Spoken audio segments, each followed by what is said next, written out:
Hello, everyone, and welcome to the show where, after the collision, we sift through The Wreckage.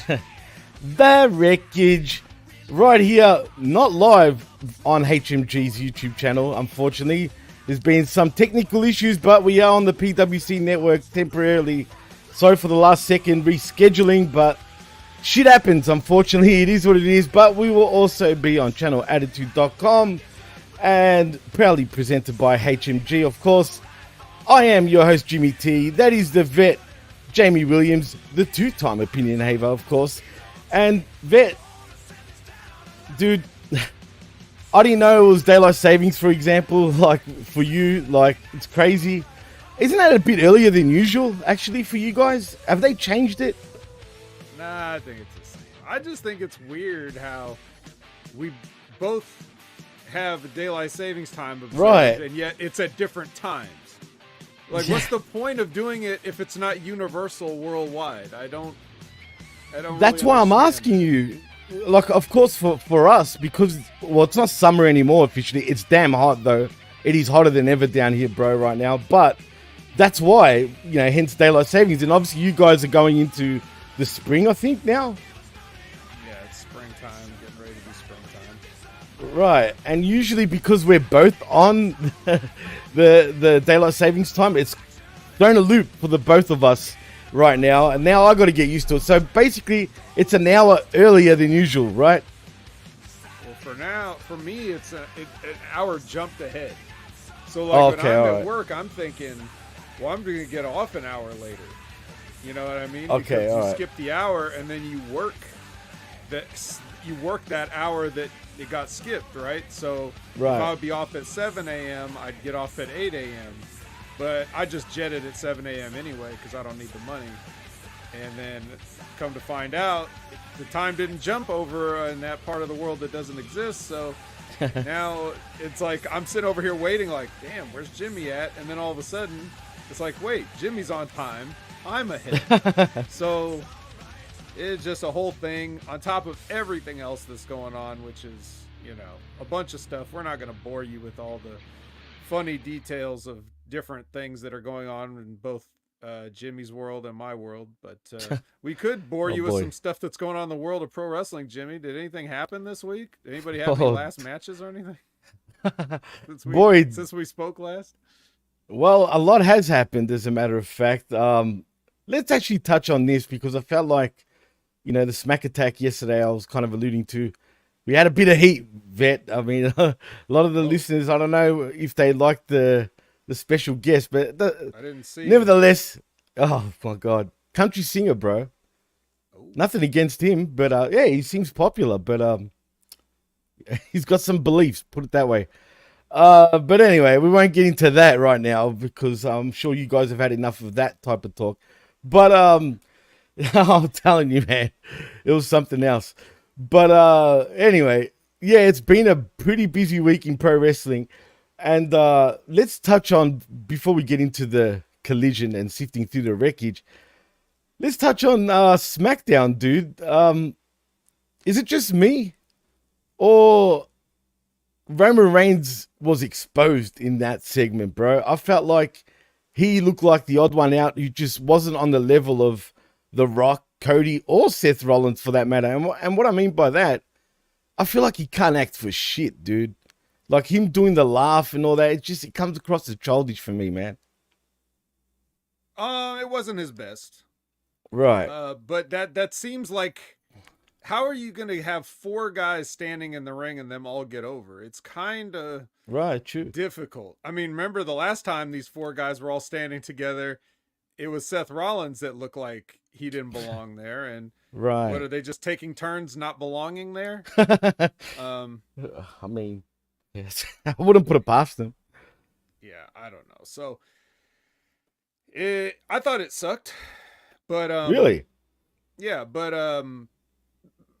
that's me. I'm sure a lot of people did enjoy it, but I can't sit here and then I can't sit here. I mean, there were good, I guess, don't get me wrong, there may have been some good moments, but it was kind of like my internet connection, in and out.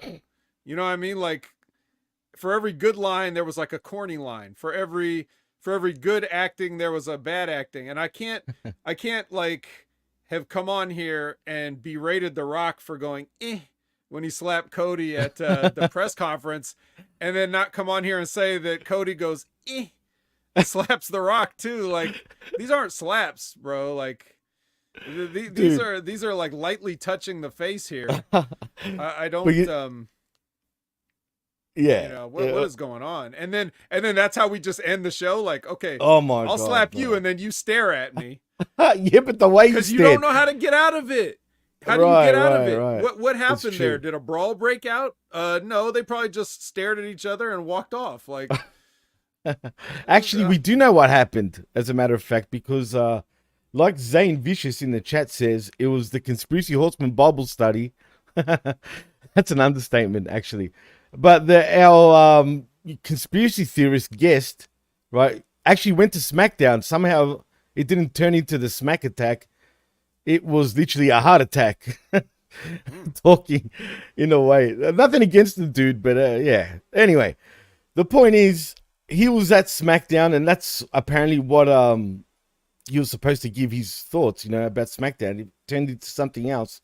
I basically jumped into something all different altogether. But point is, he said that apparently there was 2 dark matches. One was Jey Uso and Gunther for the Intercontinental Championship, and the other one was Becky Lynch and I think it was Nia Jax, actually.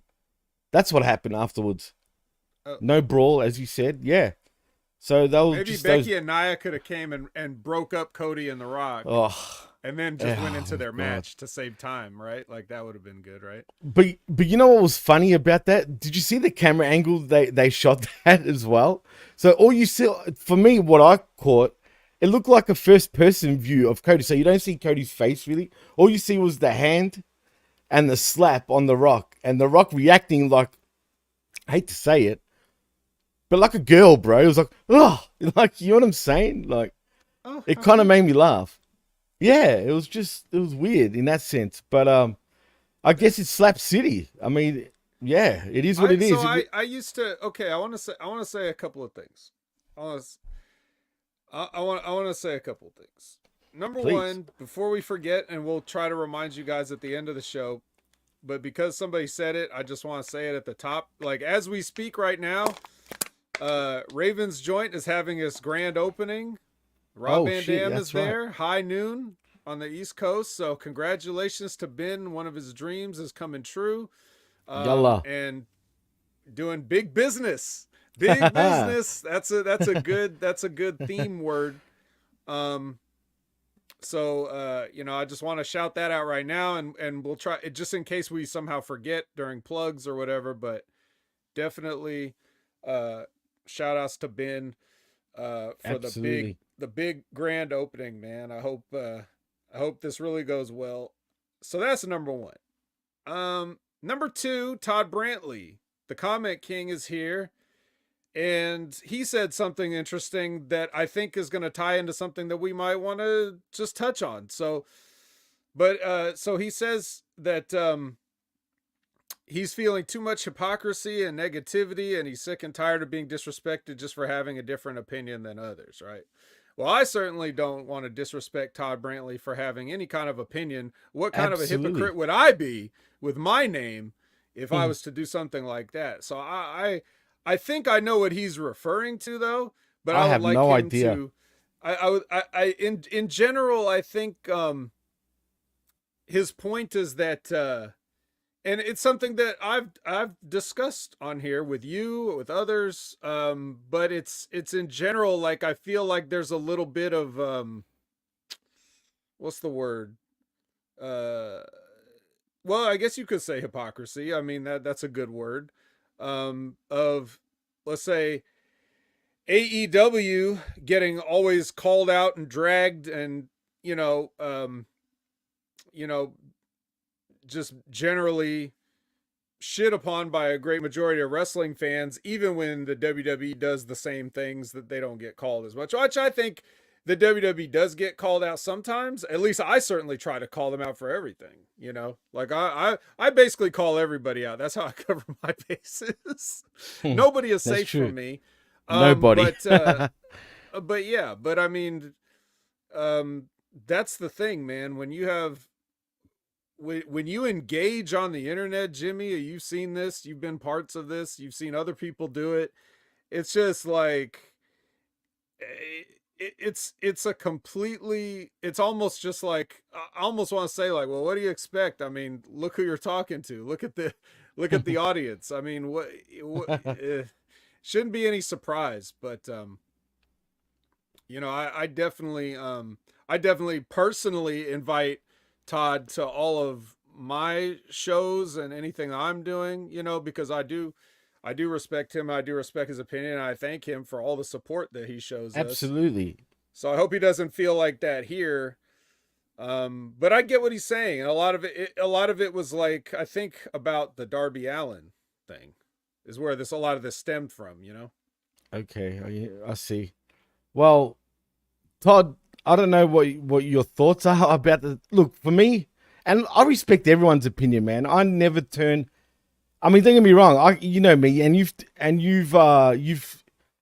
told me off for even trying to, you know, why do I even give time to those, you know, idiots on Twitter? But you know what? I spent like 10 minutes on O'Shea Jackson last week. Yeah, well, look, man, and I totally get it. But one thing I'll say, and especially to our listeners, I couldn't care less if you guys have a different opinion to myself or the vet. We still respect all your opinions. We don't get upset over bullshit or turn because, you know, we think you should think this way and, you know, the others think that way. That's not how we work here, man. We just call it how it is and what we think and believe. And we don't judge or criticize anybody for having their own beliefs, man. I mean, whatever happened with you, Todd, fuck them. Don't even worry about it, dude. You know what I mean? Like, don't let anything like that even get to you, bro. And believe me, I get worked up over bullshit too, especially when it comes to pro wrestling. But it is what it is, man. You know what I mean? And people just want to troll for the sake of trolling. You know, especially when it comes to AEW, because I think that people don't have a lot of constructive things to say. Right. I think a lot of people spend time just hating AEW for existing and blaming everything on, you know, like, oh, you know, blah, blah, blah, Tony Khan this, blah, blah, blah, AEW that, blah, blah, blah. Like, most of the time they don't watch. They're just repeating what other people they like have said, whether that's, you know, blindly following the Jim Cornettes or even the Vince Russos or anybody they listen to that they enjoy, but then just repeating what they say without actually understanding how that came about. But they just know, like, they hear something and they go, yeah, I agree with that. That's a lot of online discourse, and it goes way beyond wrestling. You know, I mean, 100%. Goes in entertainment all over the place, you know? So I just, this is just the world that we live in, really. But I guess because I've always found wrestling fans, like a lot of wrestling fans, just, there's something about them that's like even more, they get even more like worked aggressive about it, right? Because you hardly get like you hardly get passionate movie arguments with people. Never. I've never seen not to those levels. Nah. Or whatever. You get music kind of stuff with, like, you know, oh, so and so sucks. Well, I think so and so sucks, and then people argue about that kind of shit. But it happens all over the place. But there's something about wrestling fans that people want to take it extra personal, I guess. Like any of these people have any stake in it, you know? Dude, it's a ridiculous time to be a fan, and I mean that in a positive way and in a negative way. All the bullshit that happens online is just bullshit, straight up. I think most of these people, and like you said, man, most people that argue, especially on the AEW side of things, and yeah, it happens on the WWE side of things too, and that's more coming from the AEW side of the fence. But no one's explaining themselves properly, especially online, right? Especially the AEW argument. It is so stupid. And like I said, I'm guilty of getting caught up into it too. Like, heck, you've told me how many times, stop fucking getting caught up into it.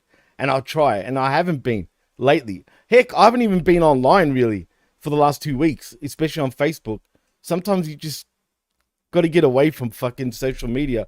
Not that it bothers me mentally or anything like that. It's just a cesspool, especially when it comes to pro wrestling. And it's ridiculous, man. Like I said, I've always thought to myself, why do we all care so much about sweaty guys and girls, I guess, in tights, in spandex, bro? They're simulating a fight, right? I mean, think about it, it's bizarre, right? But we love it. It is what it is. We love it. We love to hate it. But either way, we're passionate about it. And that's also the beauty of being a pro wrestling fan, negatively or positively. So we live in a bizarre era, Vet. It's kind of weird. And yeah, sorry, just before you continue, Vet, I always play video games, Jay. Lots of games. I do. I actually do. So just like some comments, right? So like Aaron Ben Shlomo says, my criticism is just because I thought AEW will be something else. See, right there. Aaron, that is your fault. No one asked you to think anything. You have to accept it for what it is, not for what you hoped it was going to be. And we all hoped that it wouldn't be what it is. But if we collectively work towards trashing it, it can never be anything else. AEW's still around and they can always change and evolve, but not if it closes down before it gets a chance. So like, right. Yeah, it's not exactly what we all necessarily wanted. Of course, not everybody can be pleased. Like everybody has their own opinions of what they like. And some people would want AEW to never change and be exactly how it is. But ultimately, we just have to accept things for what they are. And that's one of the biggest reasons why I have the a la carte theory, because I cannot take it as a whole, but I can take the parts and just try to enjoy the parts. And if the whole ever gets better, then I can always enjoy that too. I just don't think it's ever going to happen. But that is that. Now, to talk about the Darby thing, right?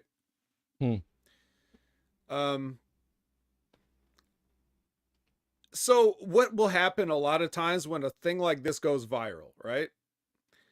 Darby Allin jumped off a ladder and, went through a pane of glass and got glass in his back and everywhere, right? Oh my God. Okay. Right. So now everybody is going to see that. Almost none of those people actually watch Darby Allin on a weekly basis. And maybe a few more people than that would have actually watched Sting's last match, the whole thing, right? Right. So all they see is the clip, the GIF, they comment on it, they say that's stupid, whatever. They all have their opinions on Darby Allin. Whatever. This happens a lot. Things out of context, right? Like that's where, not to say that in context it's the greatest thing in the world, but out of context it's even worse, right? Because all you're seeing is, you see this kid and you think, oh well, this is just what this guy can do. He doesn't know how to get over with character. He doesn't know how to wrestle. He doesn't know all this. All he does is go through a pane of glass to get over, right? So not realizing that Darby Allin knows exactly what he's doing at all times, right? We know that. And there's no talking to him. It's not like there's a lesson that he can learn from doing something like this, right? It's not like you can sit him down and be like, now, Darby, it's not a good idea to jump off a ladder and go through a pane of glass, right? He knows damn well it's not a good idea. He just wants to do it. He does. You can't talk to guys like that. So, it just so happens that, Darby Allin is a fantastic wrestler and he is a great character. And he just happens to like these things. You know, it's the same way Mick Foley used to do things, right? But Mick Foley was a pretty decent worker and he was a great promo, right? Absolutely. Great character. Right. Straight up. But he felt like he needed to do these type of things, right? Now, there are hundreds of clips that you can find online of people who have none of those things and will never make it. And they're the ones that you see that are bitter. Yeah, well, on these no, I'm just mean on these viral videos when you see somebody like, you know, falling out of the ring trying to do a moonsault or what. You've seen all the same clips that are in rotation of people botching stuff and people making fun of it. That is all they have, and that is the best they're going to be in a viral clip of something from an indie show, right? That's true, and we see it all the time. And the thing about Darby, also, like you said, man, he's just an adrenaline junkie. They're probably, I know he's going to sound silly, but he probably enjoys pain, like in a weird way. I mean, this guy doesn't care, straight up. I mean, he said it. He's going to Mount Everest, for example. I don't know why he wants to do it now and why not wait. Same reason he wants to go through a pane of glass because it's. But right, it's exactly right. But I truly believe that he really doesn't care, and I'm not saying he's suicidal because he's not, but he truly doesn't care. If he dies going to friggin' Mount Everest, so be it.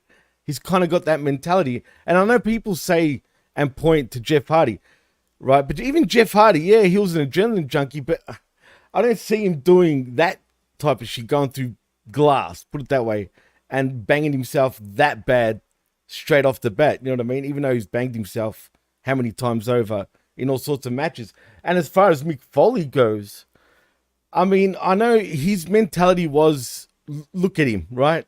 I mean, he just looks like a plain Jane. He's literally the definition of any guy off the street becoming a pro wrestler, right? I mean, just by looks alone, right? So he felt in the land of giants, he needed to stand out, you know, in a different way, hence why he did what he did. I don't think he enjoyed the pain per se. Because look at him, man. He can hardly walk. I mean, he walks like a penguin right now. Like, straight up. Like, he's like, you know what I mean?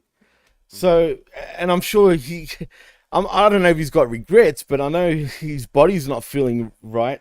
And that's what worries me about Darby. Darby is a great worker. Heck, I actually think Darby is one of the, you know, the shining lights of AEW. Like, I legitimately do. He's top 10 in the world. Probably certainly top 20, maybe top 10. As far as like his psychology, because he understands who he is, his actual wrestling ability when he's not jumping off stuff. Like, he could have a regular match, and he has. And it was kind of the thing of where, like, well, I do understand that at the very least, this is the biggest match he's ever been a part of, and if there was ever a time to go through a pane of glass, it would be this time. It's not like he did it in a barn in front of 150 people, right? So it's like, if you're gonna do it, that's where to do it. But like Todd is saying a point too that I also agree with, that I've said, where it's like, where were all these people back in the day for the crazy stuff they did in ECW or CZW or GCW today? Well, they would have been if social media was. That's really the big difference maker. But like in ECW, I do feel that a lot of people like really enjoyed the bloodthirstiness of what they were seeing. Like wow, like these guys are really doing this stuff, and it was fascinating. And that's the difference, because when I look at it now, in retrospect, I look at it and I realize how much damage ECW caused the entire industry over a period of time. But at the time when I was only looking at it as a fan, I was fascinated just like everybody else, that I couldn't believe because it was different at that time. That's why. Yeah, I couldn't believe they were doing it. They were extreme. They were extreme, not like the way everything was extreme in the 90s, like cartoons with like little cartoons with a kid with his hat backwards and a skateboard, kind of like Darby Allin. You know, like that was extreme. But I mean, like the stuff they were doing was way too much. And So as a wrestling fan, you're like, wow, it's like a train wreck that you just can't. But looking back at it now, that was just me as a fan. And now having been on the other side of it, now when I look back I look at it differently because Right. I'm looking at something, I'm trying to carry forward the traditions and the knowledge that was passed on to me. Right. So now I'm looking at it like everything I say going forward that's to be constructive is for the future health of the business, right? You don't have that responsibility if you're just on your couch watching TV.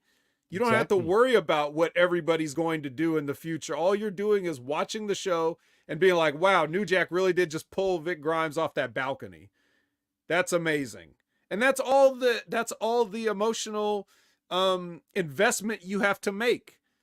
But once you step onto the other side of the curtain, now you're just like, no, New Jack, you can't pull Vic Grimes off the balcony. Like you see everything differently.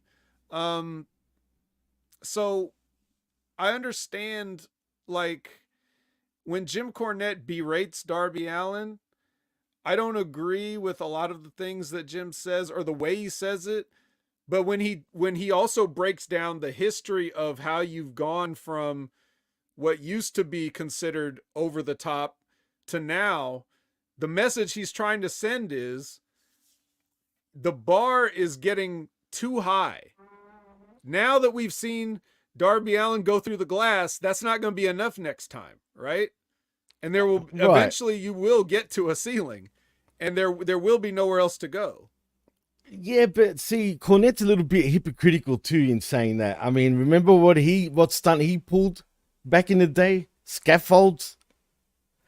I mean, yeah, but I'm just saying. He didn't book that, and I don't think he would Still, have wanted. I don't think he would have agreed that it was necessarily good for the business, let alone his knees. oh But no, that yeah, killed him like literally. the business was not greatly improved by scaffold matches, and I think he would also say that. It's not just so much of that's not the hypocritical part. The hypocritical part about Jim Cornette is how he doesn't see what the guys that or he won't talk about what the guys that he does like do wrong. And he'll bury anybody for, like, he'll sit there like Roderick Strong and Orange Cassidy had a match, right? And Right. he'll talk about how Orange Cassidy just looks like a bum off the street all day long. And it's like, look at him next to Roderick Strong. They're like the same guy. But you love Roderick Strong because you worked with him, and you hate Orange Cassidy because of his gimmick. So it's you're not you can't say that. You know what I mean? Right, You right. can't talk about people's physiques when you manage a guy like Bobby Eaton. With all due respect and love to Bobby Eaton, he Come was a on, it's great, beautiful amazing Bobby worker, Eaton, bro. right? But we can't talk about physiques. Let's not do True. that. Those are the ways in which he's hypocritical. But a lot of people, they tend to cherry pick what they want to talk about for their talking points. And I understand that. Some people do it on purpose. Some people probably don't even realize they're doing it. Um, that's That's why I interesting. try to keep things as middle of the road as often as I can, in terms of, like, I'll criticize everything straight down the line. I'll give you props even if I don't like you, and I'll bury you even if I do, which I'm going to do today Right. on this review show as well. So please look forward to Oh that. man. But Right. And no, and the thing about you, Vet, you like you've told me stories even off the air and whatnot, and look, you praise guys that technically are dicks in real life, right? That that you've had experience with. I'm not even going to get into that. You know what I mean? But you know what I mean, right? So at the end of the day, you can't be biased like that, like Cornette is, because of his own boys and whatnot. Just like he hates Kenny Omega, he hates the Bucks. I mean, I don't think he's even a huge fan of Cody, even, but he kind of is now, I guess. You know what I mean? Uh, Look, everyone's a hypocrite in some ways when it comes to pro wrestling. Sometimes we got to remember. Look, I've always said I've always said it. I'm a big Kenny mark, right? I've always said that, and I understand people's issues with Kenny nowadays, especially. I felt like Japan um, protected him a lot better, but then again, I just think that's a better environment for him. I don't think he technically understands the Western style of pro wrestling properly yet, especially in terms of promos and what people really want. And I think the same goes even with Khan. Tony Khan, in many ways is pretty delusional though in what he thinks that people want. Do you know what I mean? Like, for example, do you believe, and this is me sort of moving forward, but if the rumors are true, apparently Okada, for example, is getting paid $4 million a year. Heck, if I'm going to get paid that, fuck WWE. You know what I mean? I'll go to AEW for $4 million a year. Do you think there's some truth to that, for example? What, the money? Yeah. I'll explain why I bring this up. But well, my initial answer to the question would be, who cares? Because it's his money. Right, of course. People are welcome to overspend or pay whatever they think is a good price for something. So that part doesn't really it's not that relevant to me. But what were you saying? Or are you going to tie it into? What I was getting at, like, there's a lot of people that, you see it on the net all the time. Okada's not a star. 95% of the Western wrestling audience don't know who Kazuchika Okada is. And there's probably some truth to that. You know what I mean? Do you think, do you believe that? Or do you think 95% of the wrestling fan base don't know who Okada is up until now, maybe because he's in AEW, and even that? I don't know what the percentage is, obviously. Right. But I think this ties into everybody just wanting to make a lot of noise. I think these people are, every time somebody comes out, they say, who the fuck is this guy? And then every time they're told who the guy is, they're like, well, why do I care? Well, why do you care? Are you watching wrestling because you want to enjoy it and see new things? Or are you only following wrestling so you can complain? Because when you follow wrestling just to complain, that's called clout chasing. Every social media post you make saying, who the fuck is this guy, is you saying, hello, I'm on social media. Pay attention to me, everybody. That's just exactly what you're saying. Like, I don't need, I've said it before. I don't care that you don't care. I'm not interested in your opinion of who is a draw and who isn't a draw. Nobody used to talk like this. That's what my point is. This goes back to them parroting what they've heard other people say. If Ben Hamin comes on Channel Attitude and says Okada won't draw a fucking dime for AEW, every Ben Hamin fan is going to say, yeah, fuck him. He ain't going to draw shit. And every Okada fan's going to say, fuck you, Ben Hamin. You don't know shit. Every fan of whoever is going to say fuck you to whoever, whether they know what they're talking about or not. Is Okada a draw? I don't know. He drew me. So what does that tell you? And he drew me too. That's what I'm saying. Yeah, and if you listen to the reaction he got on that episode where AEW's notoriously been drawing lower houses than they want, then I don't know. You tell me if he drew any of that house or if he will ever draw a house. I mean, nobody is anybody until they're somebody. True. So, but if you're a wrestling fan, you've probably heard that name somewhere. So his reputation alone precedes him. And that's the problem, man. Wasn't it cool to discover wrestlers like this back in the day when you think about it? You know what I mean? And I think we've spoken about this, like, on this very show. Years ago, it was cool to discover, guys like Okada. I mean, guys like Kenny and stuff like that, and just, different type of wrestling, You felt like you were in the know because most of the wrestling fan base didn't know who the fuck these guys are, but the real hardcores did, right? And it was cool. And, now it's the total opposite. I feel like people are influencing everybody else. Like, you bring up Ben, and hey, we love Ben. But like you said, if he says Okada's not a draw, everyone that's, that's a fan of Ben's is going to say the exact same thing. And it's not just with Ben, it's with everybody, like, in general. And that's what I think we try to bring that's differently. Like, we're not going to say shit like that You know what I mean? And expect everyone to jump on the bandwagon. And that's the issue. Everybody needs to think for themselves and judge for yourself.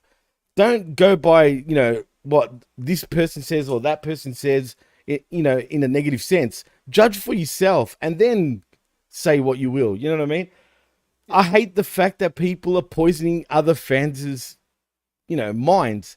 Shouldn't be that way, man, because you don't want to be the one thing I hate, I'll never be influenced by someone. If I like someone, that's it. I like them. Don't tell me otherwise, you know what I mean? Unless, okay, I can admit to certain shit. But pretty much, man, it's like, come on. Like, it's become a real poison culture. Everyone's influencing their own sort of, fan base or whatnot.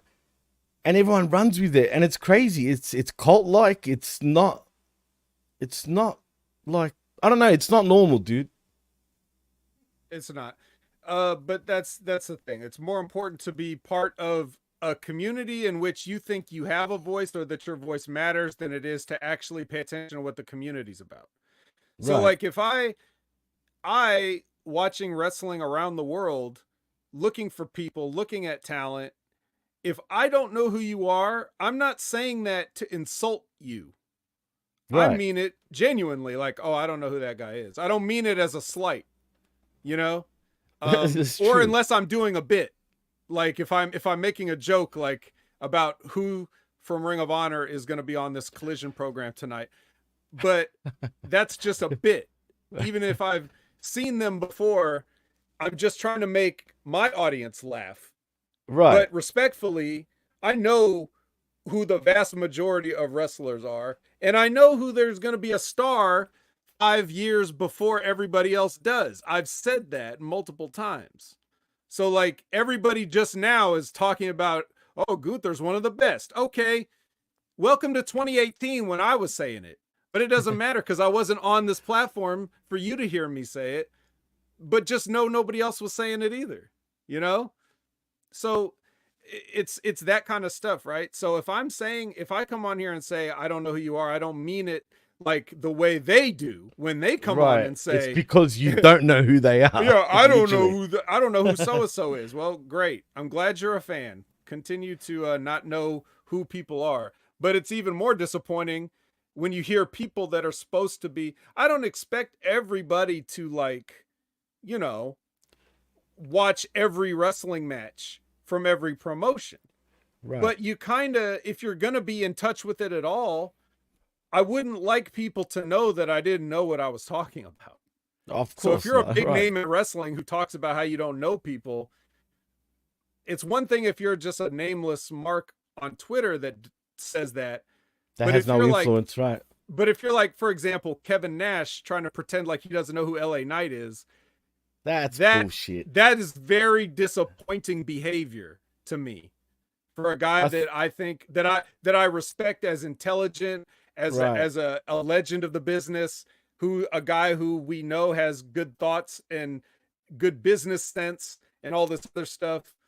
And when you say something like that, it's very disappointing to hear, because that's not what we really need. We get that from the nobodies. We don't need that from the somebodies. So I don't know. I don't know. We're kind of just like freestyling here. Not That's really any good. I like it. particular. Mhm. No, I like this discussion because I think it needs. Look, man, I hate to toot our own horns, but I feel like you and I are probably, I'm being dead serious now, that go against the grain a little bit. And when I say that, we'll criticize our own, on this very platform where our own is also part of, right? Like, we're not afraid to actually, say how it is. And I'm sure they can agree to it. You know what I mean? Because everybody else, a lot of people are too afraid to even speak up about that. Like you said, if Ben says, one thing, everybody's going to think the same thing. But you shouldn't, you should have your own opinion, watch for yourself, and then judge. Don't just go by what someone else says. You know what I mean? Watch it for yourself. And like Todd said in the chat, there's no excuses anymore. Google's your best friend. You know what I mean? There's if you don't know someone, back then we had to go through friggin', you know, tape trading and all that shit just to fucking find out who the hell someone was. You know what I mean? But you always hear rumblings. And the thing about pro wrestling, you know, I think pro wrestling embraced the internet way quicker than anything else, man. When you think about it, even back in the day, during the late 90s, when the net was really picking up, there was a lot of forums, man. Like, I mean, I was even part of the forums. There was a lot of them, dude, that were discussing this very same thing. It's just now every Tom, Dick, and Harry literally has an opinion, but it's garbage, though. You know what I mean? A lot of it is just straight up garbage. It's because, well, fans know too much. I say That no could- in quotes, you know?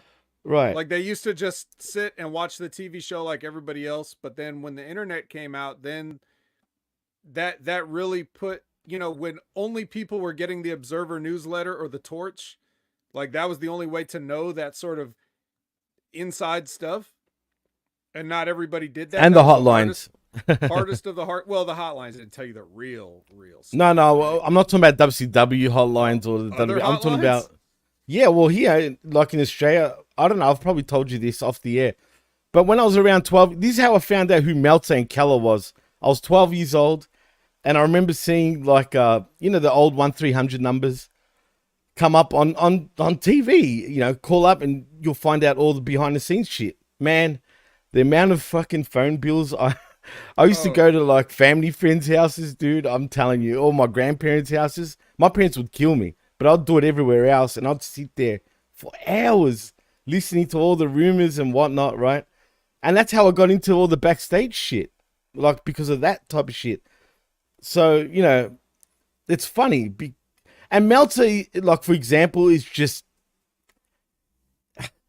he's full of shit, bro. Like he's just straight up full of shit. And I know he gave, for example, the Osprey Cole Fletcher match 5 stars from this past week on Dynamite, for example. I didn't even watch that. I already knew what it was going to look like. Right. But what people also don't understand, he's just talking about the in-ring stuff. He's not talking about like build or anything like that. It's just the in-ring, and fine. Maybe the fucking in-ring match. Look, I personally wouldn't have given it 5 stars, right? But I get it. I get it. If that's what you're into, cool. I mean, wrestling is for everybody. There is something for everyone. Literally, honestly, there really is. But when Unless there's you get on the internet and share your opinion, then there's nothing. Well, you have to be. Then there's But I mean, exactly. just to take it back though, Meltzer though, forget about the star ratings. That's not even the point. The point is when he would tell you the stuff that was supposed to be kayfabed, then that, as the internet evolved, the people that knew that stuff were the ones that would be on those message boards talking about that stuff, because we don't need to just talk about normie mark stuff. We talk about the inside stuff. We always just want to be further and further inside, you know, because again, as fans, just like with ECW, we're fascinated to see this. Like we want to go behind the curtain. We want to go behind the curtain. Every fan wants to go behind the curtain and see more. And then when you go behind the curtain, well, like when I go behind the curtain, finally, it's like, okay, I need to keep all these fans out. We can't have these fans back here. That's the attitude changes once you realize how things are supposed to be and how the business would collapse if there's too much of this, you know, the tide turning where the fans know too much. And a lot of fans do like to just play along and just watch the TV. And that's the majority, I think, of the fan base. Right. But then the loud minority, the vocal minority, makes people think that's how it all is. And it's just really not. But I mean, it all came back to when like Meltzer had a turning point. He could have been like Apter and done it like in a working way where he just tells you, like, all he does is tell you maybe that the houses, you know, this made this much money, it had this many people. It tried to keep the facts to the facts, and then maybe his opinions of the matches or whatever. But once you start dipping into that other side, the fans know too much. And now everybody here probably in the chat and listening has had some wrestling mark quote something that they heard to you like they knew it. Like they'll take something they read and they'll just tell it to you like they were there Like, firsthand and That saw was the it. one. Right, exactly. And they use that against you to argue with you.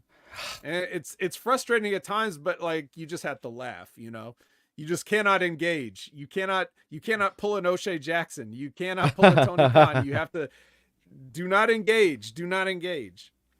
Well, you know what I also blame though for all this? We can blame ECW and all that, but also we got to like point the finger also with Wrestling with Shadows and Beyond the Mat.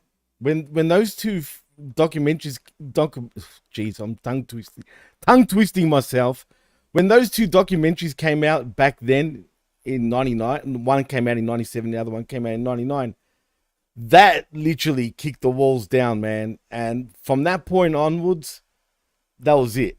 That's whatever else after that, Tough Enough, everything that just it was all a wrap from there. And once the fans get to know too much, and it was never going, like, you couldn't have stopped it from happening, because once the internet became a thing, like, someone was going to do it. It may have taken longer, but you couldn't have protected the business forever. See, so that's what I was going to say. Like, but how? Why would they think to like pull back the curtain like that at that time too? When there was truly still fans, even though we knew by this point, right? Especially during the late 90s, but still, there was people that weren't 100% sure if it was a total work. I mean, they were still protecting the business as much as they could. But for some reason, I'm not gonna lie, Jimmy, there were people that used to come up to me and talk about how they didn't like the job that Vicky Guerrero was doing as general manager. Just, excuse me? Come on, man. Yes. Come on. So, well, you can't help some people, but I just think it's like, this is, I think what Todd is going through is just something that I've already gotten a long time ago. And the only solution is to just disengage with that, but don't disengage with us. That's all I say. Right. I'll always invite the Comment King. Absolutely, man. I'll roll out the red carpet for the Comment King on any of my shows. 100. So don't ever feel like, that your opinion isn't welcome or respected or valued here. even, man. Yeah, absolutely, dude. So don't even let that shit, get to you, man. It's, at the end of the day, it's an opinion. You know what I mean? No one's wrong. You know what I mean? It's just everyone, feels the way they feel. So, don't even let it's wrestling, man. Don't even let that shit get to you. And believe me, I've been guilty of doing the same shit.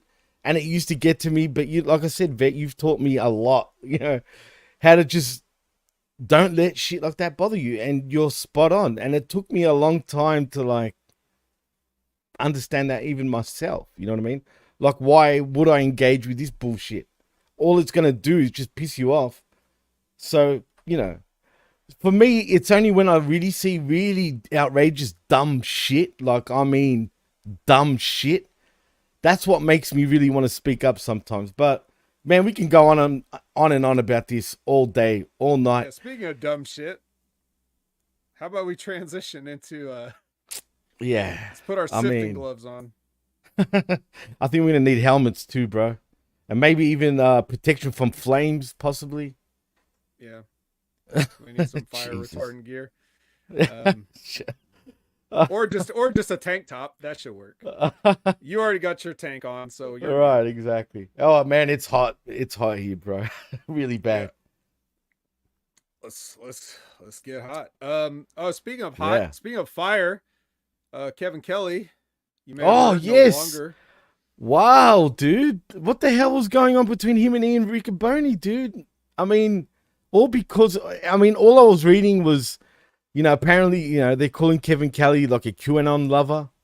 Mm-hmm. You know what I mean? What was that movie called again? The one that talks about the kids getting trafficked. Sound of Freedom, I think. That's it. That's the one. a lot of people praise. Look, I haven't seen it, but a lot of people, I heard all about it when it came out, and a lot of people praise that movie. So apparently, because he is into that, like I guess he's a bit of a conspiracy theorist. I guess this is what I understand from what I read. Right, he got shat on, but then again, Kevin Kelly shouldn't have come out publicly and said what he said. Though he should have just kept it to himself. You look like an unprofessional idiot. Let's be honest. Even if he's in the right, you fucked up by going out publicly saying what you did. It is what it is. You shouldn't have done that. Yeah. I mean, yeah, look, he took the job, so it is what it is. Did they disrespect him by just putting Tony Schiavone out there? Yes, Yeah, absolutely. Oh well, not Right. your company. You took the Exactly. paycheck. There you go. So you can be mad about it or whatever. And whatever the reasons why, or whatever Ian Riccaboni had to do with it, it may have been personal between them. Whatever. Doesn't matter. He's gone. And What's even sadder, dude, he was being a marktard for himself too, Kevin Kelly, saying how good and how much better he is than everybody else on the commentating team. So yeah, no, he's just a guy. He's got a style. He's got his style that he calls matches in, but I mean, he will not be missed in any shape, form, or fashion to me. Everything he says sounds disingenuous. it's You true. know, so like, and he's way too casual and comfortable out there sometimes. Way too casual. Yep. So, no, you're right. you know, I'm sure you've listened to many a New Japan English broadcast where Kevin Kelly just sounds like he's doing a podcast and just like Yeah. this close to exposing business, you know.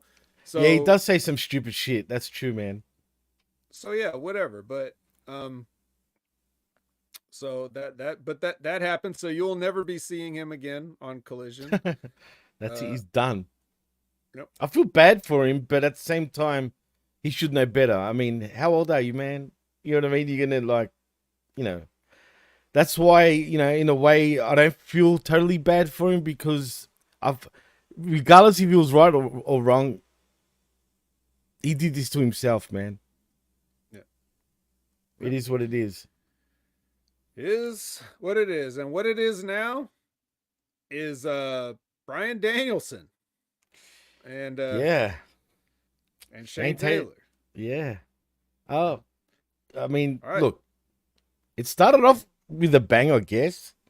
I'm not gonna lie, I didn't mind the match, but Jesus Christ, man, how many like that will put? Look, man, those kicks, even did you notice when he was kicking him on the inner thighs? And I'm talking about Danielson kicking Taylor.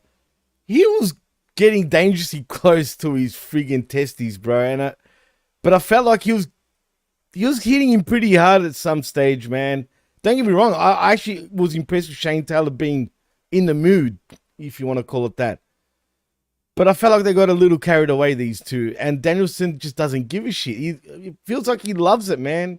He loves the snug style of wrestling. Even though he worries me every time I see him do this type of shit. Yeah. Well, look, I mean, if you can kick Shane Taylor, that's fine. If he'll allow it, that's fine. If you one thing I noticed, well, let's start with something I noticed here just from the entrance. Shane Taylor is slowly but surely, it's harder to see because he was started out so big, but he is Oh no, really he's lost a getting lot in of shape. weight, bro. Yeah. He really has lost a lot of weight. Mhm. Heck, I wouldn't even call him fat. Honestly, his stomach, he doesn't have like he's got a lot of loose skin, put it that way, man. And that look, he might need some, I don't want to say tummy tucking, but when you were so big, like you said, and then you drop so much weight, you're gonna have a lot of loose, you know, skin. So I don't know if he needs. It's been happening gradually for a period of several months. He's been getting in shape, so that's good. I think that as far as the match goes, I actually thought the match was pretty good. It was a very good match. It would have been a much more enjoyable match, like skipping ahead to the end, which we all know is going to happen. it would have been much more enjoyable if we hadn't seen Shane Taylor lose all these matches, right? Like, what if he had won all those matches, and now if you have a match with Danielson, it's like there at least there's some doubt to it. Right. But instead, it's like, well, it's time for Shane Taylor to lose again. And then that kind of cheapens everything. That's where you have to be a little bit more forward thinking with the booking that you do. Again, like, what is he just a good hand in AEW? Is that what he is? Because the thing is, I think he's good at, and I'm talking about Shane Taylor, even though he loses over and over and over, like you said, I think he does pretty well at sort of fixing himself up again, if that makes sense. Like, you know, he resets himself again. Like, it's like in his mind, you never saw me lose the week before and the week before that and the week before that. It's a whole new day, a whole new night. You know what I mean? But then he loses again. And that's what annoys me, because I feel like looking at him, he seems motivated, dude. He seems like he's really into it. One of the things I worry about is when guys, this is so fucked up. This is why I'm not wrestling no more. When guys have a good attitude about doing what they're asked of and being a good soldier, rather than being rewarded more often than not, they're just, oh, well, we'll just keep doing this then. Oh, you don't mind doing a job. Well, then you're going to do another one because we know you don't mind. Now, does that mean that you should be unprofessional and call people out like Kevin Kelly? Well, to yeah, get no, what no, you no, want? No. No, but there has to, it's the booker can't be putting people in those positions. It should be a thing of, look, Shane Taylor is a good hand, but that's not all he is. He's a great promo. He's got a look. More than that, right? He can go. He can work. I like Shane Taylor. He's got lots of tools that can be better used. You know, like Lee Moriarty's the good hand, so to speak, where you can basically take everybody's offense and then get beat. Yeah, but you don't need Shane Taylor for that. Right, Shane Taylor should not be taking the L's just so that other people can get a quality win. Like, what was the point of this other than to just show Bryan Danielson getting a win? Because Bryan Danielson is kind of on the putting guys over tour right now in 2024. Yep. Just not Shane Taylor. Just not Shane Taylor, no. So that's what I don't like. If Shane Taylor had been on a streak and then Bryan Danielson gets over, then it means more for both guys. Yep. This was just whatever. But to talk about the match very briefly, what was good about the actual match from the work standpoint is the way Bryan would always have Taylor get back on top. Like, Bryan's offense never lasted long. It would be like one or two things that Taylor would absorb, and then he'd reverse it, get back over. He never made Shane Taylor look like he wasn't a monster. Like, if you remember what I complained about Daxon, when he's like doing the shoulder tackle spot where he can't take Shane Taylor down, but then he gets a waist lock and just runs him across the ring. Like, there was none of that bullshit in this match. Danielson worked his size. He put over Shane Taylor's strength. He put over Shane Taylor's. If he would kick Shane Taylor would kick him, and he would take the bump and sell it out of the ring. Right? For sure. Like, this was the best match I've seen Danielson have in a long time. It's just unfortunate, like I said, the way things ended up. One little thing I would give Shane Taylor if I was coaching him up, like, hey, watch my match, vet, you know, because he's a big fan of mine. Shane Taylor is. No, just kidding. But like, if I was going over tape with him, there's a spot where he throws the clothesline and Danielson ducks, and then he turns around and Shane Taylor throws the other arm and clotheslines him, right? And then he goes for a cover. And when Shane Taylor goes for the cover, he spins around, he positions himself, and his foot goes under the rope. If he would have just covered Danielson where he was standing, his feet would have been towards the center of the ring, but instead Shane Taylor put his own leg under the rope, and that technically should have been a rope break. So that's awareness, just a brain like that, freeze. so extreme nitpick right here. Most people probably wouldn't even think of that, but I saw it, and that's the kind of thing I'm saying I didn't see it straight up. That's the level Shane Taylor's at. This is Right, the only right. little polishing that he needs is stuff like that. Right. Just that little tiny thing just to make it even more perfect. He's doing really well. So I like the match. I just, we already talked about why it didn't work. But afterwards, Will Ospreay comes out and Like a he wants fanboy. to thank Daniel Bryan, and he wants to put over the sandwiches in the back and whatever. Yada, yada, yada. Challenge for a match at this new pay-per-view dynasty. I hate that name for a pay-per-view. What does that even mean for a freaking wrestling event, bro? Like, really? I'll tell you what it means. It means... Nah, it don't mean that. MJF's coming back? I don't know. Oh, it could be. That's it. You know what? Fine. Then I can see why it's called Dynasty. But Hammerstone ain't coming back unless TNA lets him out. And Is that a possibility? If they reform the Dynasty... I'd love to see that again, bro. I didn't think of that. But you know what? It has to be... no, you know what? Just forget it. Let's not say that because it never ends up going... AEW, every time we think we know what direction they're really going, they totally are not on the same wavelength. You know what's going to happen though? Like if they were, let's pretend they would do that, right? Like they bring those three guys back. Trust me, I've learned my lesson years ago for thinking that way. So if they do that, you know what everybody's going to say? Why the fuck am I supposed to care about some guys that were together in MLW? I don't give a fuck about MLW. What the hell is MLW? That's what people would say if they did that. So. Yeah, and I see that's what that upsets me. And you know what? The Dynasty was the reason why I was watching MLW at the time. And once that will split, like, and not the Dynasty anymore, yeah, I just don't have time to watch it. But that was one of the things that I kept tuning in for. I love them three together, man. And I think it would be great in AEW right now, especially in terms of storyline for MJF to get back at the, what are they called again? The Undisputed Kingdom. What a fucking stupid name, bro. Seriously, it's just... Yeah, well, I get it. I get the joke. The Kingdom and the Undisputed fucking era. Cool. I see what you did there. It's fucking... Yeah. Say yeah. Why am I supposed to... Why do I give a fuck if they were the Undisputed Era in NXT? What the fuck is NXT? NXT never beat Dynamite in the ratings one time. Boy. What a time. Just... Yeah.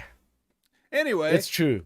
Let's talk about a real draw because the Elite is next. They didn't make us wait too long for this. Yeah. Hot off his Dynamite debut.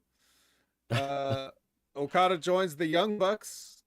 Lifelong friends they've been. They are now a trio. Well, that's true. That's actually a fact. Believe it or not. Mm-hmm. Yep. And they're going to take on Ring of Honor's finest. Yes. Yep. Aren't you excited? This would be the part where I do the bit about not knowing who these guys are. And you know what, Chris? Go ahead, Jimmy. No. What Chris Whelan said is exactly what AEW would end up doing. Instead of getting, Holiday and Hammerstone in, they'll bring Teddy Hart instead. That's exactly what they'll do. I'm sure they'll have to post a lot of bail and. Yeah. Anyway, but yeah, so actually, only one of these guys I've seen before. The other two guys I'm not familiar. So again, that's not a knock. I just haven't seen them before, or I forgot if I'd seen them. And I watch Ring of Honor, and I still have never seen these guys. So. But the John Cruz guy, is that his name? Like, I've seen him. He's been on Ring of Honor. Yeah, he's been around. Yeah, he's been around a few times in AEW. But again, I mean, should we really, why, they're just there to make these guys look good. The thing is, did they really look good? I feel like Okada, is this the way you book Okada already in his first match? Well, I'll tell you this. Forgetting the surrounding booking. Right. If this was let's say the Young Bucks have been this for a while, and not just since they were supposed to be in a match with Sting. Like, let's say Right. they've been doing this gimmick for a while, and you brought in Okada for this. The match, I like that. It's just that it's the Young Bucks. So everything else is always just going to be, this would be like, you know, I always use my analogy of the a la carte, right? Like a menu, right? And now Absolutely. we've been like, even with a la carte, even the good stuff in AEW, it's been like, you know, like a microwave burritos and like Little Caesars pizza, like Yuck. not really the best menu Come on. items that you could really get. But finally, the cafeteria has on the menu, they finally have like some filet mignon and lobster tail and like this other stuff, right? Right. But then the only side dishes that you can get is like, I don't know, black licorice and a bowl of post grape nuts or something. Like that's your side dishes to go with this. That's what it's like to put Okada with the Young Bucks, right?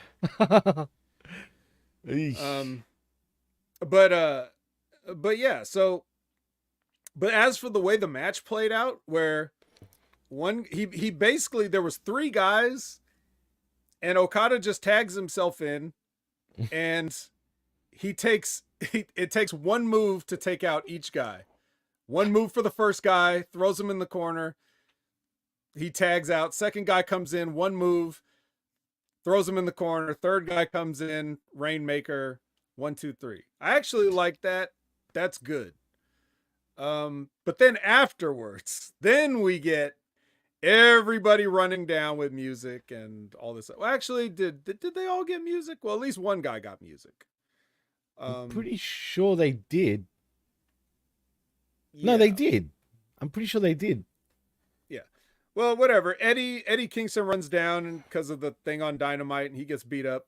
Then Penta runs down. He's got a Venom mask on. He's gonna get beat up. Oh, he's definitely getting beat up. But why was Penta there? Well, you'll find out, because the next guy is the Bastard Pack is back. Oh, well, yes. Again, but what's his problem with Okada, man? Like, you know, That's just the booking. Tony just thought that would be a good match, probably, so they're just trying to get around to it. cool. I don't guess. know And what his problem. There is no problem. I don't know. There's no history between any of these guys. But if you're talking about Death Triangle guys, and Phoenix isn't there for whatever reason. Yeah, what's happened to him, dude? Like, Right. Where is he? Is he flying off somewhere? Like a phoenix? Oh, sorry, he's Phoenix, not Phoenix. Phoenix. He's Phoenix, like FedEx, Red but FedEx. Fennec. He's not even a bird, fucking. Yeah. Well, whatever. So anyway, this whole post match shit was just, like whatever. But big business. We're gonna have a trios match. Okay, great. Money. It's not even money. If you know what I mean. Big business in Boston, Jimmy. Oh, come on. Don't forget, there might be bounties too. Whatever happened to the bounty guy? Wasn't he on Dynamite getting beat? I forget. No, he was on Collision, I think, last week. I don't remember seeing him on I swear Dynamite. He got pinned on Dynamite. Chat, help me out. He might have. I might have missed it, but yeah. But yeah, so like I said, if you take the post match stuff out and just look at the match they booked, I actually liked it. I like this. It was different. They didn't have what they normally would have done, right? Is they would have wouldn't they have like a guy that they just signed go like 20 minutes with some mid-card guy? Usually, but they win. Instead of that, so instead of that, they tried to, get over how big of a dick he is, which we haven't gotten to see in a while. He's been a big babyface in a while, but regardless of that, that's the thing. Everybody hates the Young Bucks right now. They're booing those guys. Okada got a huge reaction, and everything he did, they were ignoring everything else that everybody else was doing, and they were cheering for him. And where was this? Where did this episode take place? Atlanta. It was Atlanta, right? Yep. Not. It wasn't in Tokyo, right? No, it wasn't in It Tokyo. wasn't in Osaka. It wasn't in Osaka.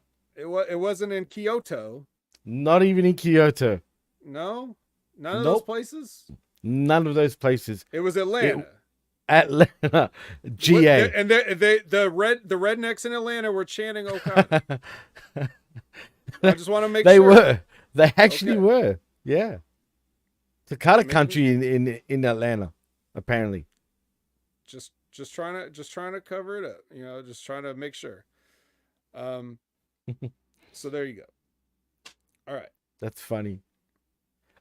Just to answer Aaron Bench, exactly what Homeboy said. It means jerk off, Aaron, just quietly. Thanks for asking. And thanks for answering that, actually, Homeboy. Homeboy 88, the answer. Darby and Jay get a package here, so they'll have a match. And see, that's going to be a good match because Jay White's not interested in having people go through glass or tables or off of bridges or anything else. He just likes to have wrestling matches and mostly chop guys. So Darby and Jay are going to have a great match, and you're going to see, I assume they're going to try to do some angle where Darby has to, take time off, even though he already said he's going to climb Mount Everest. I know that's what doesn't make sense. He's already telling us what he's doing in real life. But yeah, of course. But Jay threatened him. Like, he threatened his career. So, we'll see what they do, but it'll be a good match. So look forward to that. Oh no, it'll be a great match. But it'd be funny if that was smart. They should do an angle at Mount Everest. I mean, Can you imagine that? I mean, hey, that'd be a first, wouldn't it? I mean, shit. Jay White can bribe the Sherpas to cut his rope. That would pop me. I'm not gonna lie. The Sherpas are just the gun kids. See, don't. That's good television now, Vet. Now you're talking but we ain't gonna get that. But it'd be good. It'd be good if they did it. If they were smart, but they won't do that. If they were smart. All right. So next is Mariah Storm versus Trish Adora. Mariah Storm, right? Mariah Storm. They had a match. Class, Mariah dude. Won. As she should. Yeah, what are you gonna But why are we getting a parody of Tony Storm? What? I mean, really, why? Well, you see, Jimmy, she's a big Tony Storm fan. Cool. But that's your explanation. So she's just a mark tard for Tony. That's it. And speak of which, she's gonna after the big win, Mariah pins Trish Adora with that move she does. What is it called again? You know what? Yeah. Honestly, I've totally forgotten, and that's how relevant it is. Don't get me wrong. I like the way she works, and when she works with people below her, she looks good. It's when she works with people that are above her is where she gets exposed, if that makes sense. Yeah, you would think it'd be the other way around. But I know, that's what's bizarre. It's weird, dude. Why does that happen? I don't get it. Is it a confidence thing? Yeah, I don't know. Couldn't Mayday, thank you. There we go. Duh. Makes sense. Mayday. Because everybody's finisher has to be a pun on their name or something. I hate that too, bro. I don't like that, man. I'm not gonna lie. Not a fan of puns. So Trish Too many. Adora, has she been on Collision before? I'm pretty sure she has. Was she? Okay. I've seen her a bunch, but has. she's mostly on Ring of Honor. I don't know if she's, I didn't know she got the call up before, but anyway. Where have you been, Vet? I mean, that's okay. No one knows when she gets. Hey, at least I know who she is. True. So do I. I know who she is. She was on. She's Collision, actually I think, 2 weeks ago. Well, it's funny because, I'll tell you why it's funny. When we get to it, hold on, let me see this. Did I miss it? No, I didn't. It's later.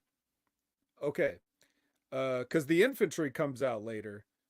And Trish Adora is with the infantry on Ring of Honor. But here, they were just completely separate and not... So it was kind of strange. Like, you bring both of them onto Collision, but you don't bring them as a unit. Okay. Well, whatever. Different Anyway, universe bet. Even though they could have fooled us, but you know. Tony takes the stage for the first ever Tony Award with an I. And the winner for best performance as Tony Storm is Mariah May. So she's very happy to win this award.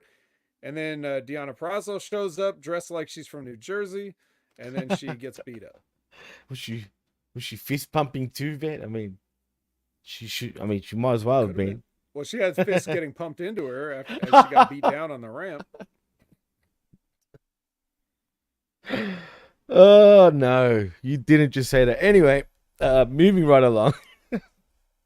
Next is the I wrote Willow Riho package. I guess they're having a match. Is this a big business? It must be. I mean, it's big business, literally, with Willow and Riho. It rhymes even. Yeah, Riho beat Statlander. Mm-hmm. So that means Willow's next. Can I ask about Riho, man? Yes, you can. Do you think she gets...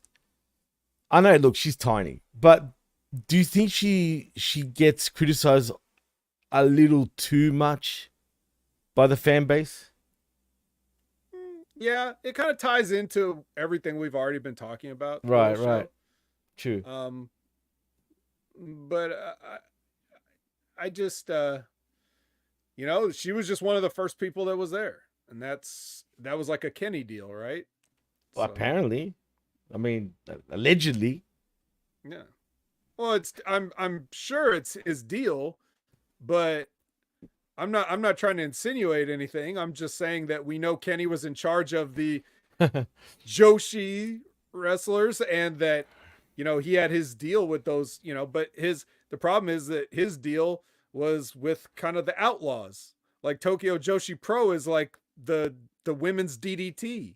Yeah. It's a joke promotion. It's not like there's maybe a good wrestler or two there, but they're not stardom by any means. So no, hell no. Nowhere near that, actually. But yeah, still, and Rio came from, that not from DDT, but the women's version of DDT. Tokyo Joshi. Yeah. Tokyo Joshi, right.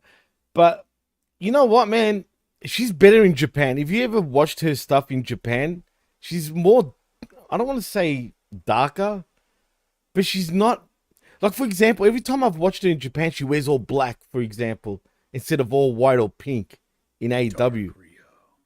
Dark Riho is so much better than light Riho by a mile. I'm just saying, from what I've seen anyway, why don't they do that with her, man?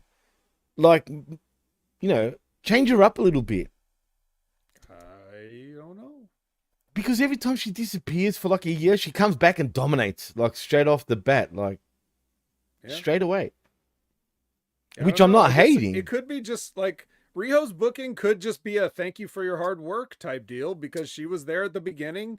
She was the first champ, right? And I believe, she got the shit kicked out of her for quite some time, even though she was technically going over. You know, a lot of the time she was just getting beat up by Nyla Rose. So it's like, maybe they're like, well, thanks. You know, you helped to launch the women's division such as it is. And now we've got more people that we want, especially this coming Wednesday for big business. God, I can't wait for this show to be over with, man. And I can't wait. Look, I'm looking forward to, because they all think it's literally going to be big business. I'm surprised they haven't said big numbers either. But, you know, are they going to hit over 1 million? I doubt it. So is it going to be big business in the end? At the end of the day, how many tickets... Have they even sold out big business? I don't think they have. And I don't think they have anywhere near or close to selling out. So is it big business? Right. We've been over this. So first of all, you haven't actually announced anything. You named your show. True. Right. That's big true. Business? What does that mean if I'm a ticket buyer? Then her name isn't going to be Sasha Banks either. So that's more people that don't really know. True. You're not, you you necessarily can't get as many people as you potentially could because you can't spoil the surprise and you can't use her old name. So, yeah. Why not If they call her said Sasha Dasher? Banks is going to be on Dynamite, yeah, I'm sure you could get closer to a sellout, or you might get closer to 1 million. But if you can't say either one of those things, things are going to stay as they are.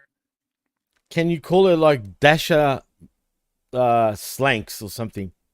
Dasha Dashson? Or Sasha Sasherson? Ooh, Is that possible? Yeah. ooh, maybe. Money. Yeah. Oh yeah, Zane Vicious. I actually like that, even with the dollar signs. Boston. Just Boston. Whoops. Mm-hmm. Right there. Big business again. You know what, dude? I can't help but think, yeah, but don't you think, considering we got all these money gimmicks in AEW, like, you know, Okada and now Money, do you think it overshadows Okada a little bit by calling this big business with dollar signs everywhere, but there's no bank statements around? I'll say this, and everybody here can remember the day that I said it. You can mark your calendars down. Okada will be fine and get over no matter what he does. He will get over here. If he ever makes the trip over to WWE, he will get over there. Oh man, he's the best. He's the best in the world. Even though everybody says that, he actually is. He can get over anywhere. He always knows what to do. Don't worry about him. She's the one that needs the help because she's the one that has something to prove. right. The first thing she has to prove is that she can be healthy. That's one thing. The second thing she has to prove is that she can do some numbers, whether that's money, whether that's tickets, that's merch, ratings, even if that matters. Like it certainly matters to Warner Brothers, but you know, in wrestling, I don't think most people are watching AEW live on TBS or whatever. So I don't think that's as important. So no, I don't think it's him that's getting overshadowed. In matter of fact, you know what might be good? Not saying I like it, not saying that, but just based on the way their business is, like if you handed me, if you just handed me, if you said, you know what, if Tony Khan said, you know what, Vet, I'm tired of this, here's the book, and I had to make a decision right now, I just bring her right into the Elite so that they have a female presence. It's been a very big sausage fest in the Elite. Okay, we need a lady, all right? So everybody's gonna hate her anyway. Everybody's gonna talk shit about her anyway. Might as well be a heel. Might as well join the money gimmick. Her and the Rainmaker have appeared together in the ring before. Right. So let's just do it. Let's just go with it. I like that idea, man. It's like, you know, the ASAP, you know, groups in hip hop, right? With the dollar signs, right? Like ASAP Rocky, ASAP Ferg with dollar. You do the same thing with like Okada and Money with the dollar signs. I mean, sharing is caring, right? I would like them to sort of to be interacting as the money like crew. The Elite is literally the money gang, like if you want to call it that. But well, it would be a lot of heat, right? Because absolutely, because the guys that Okada gets into it with, they can't touch her. Right, you see what I mean? But she can still talk all the shit or whatever and whatever. So it could work. Will they do it?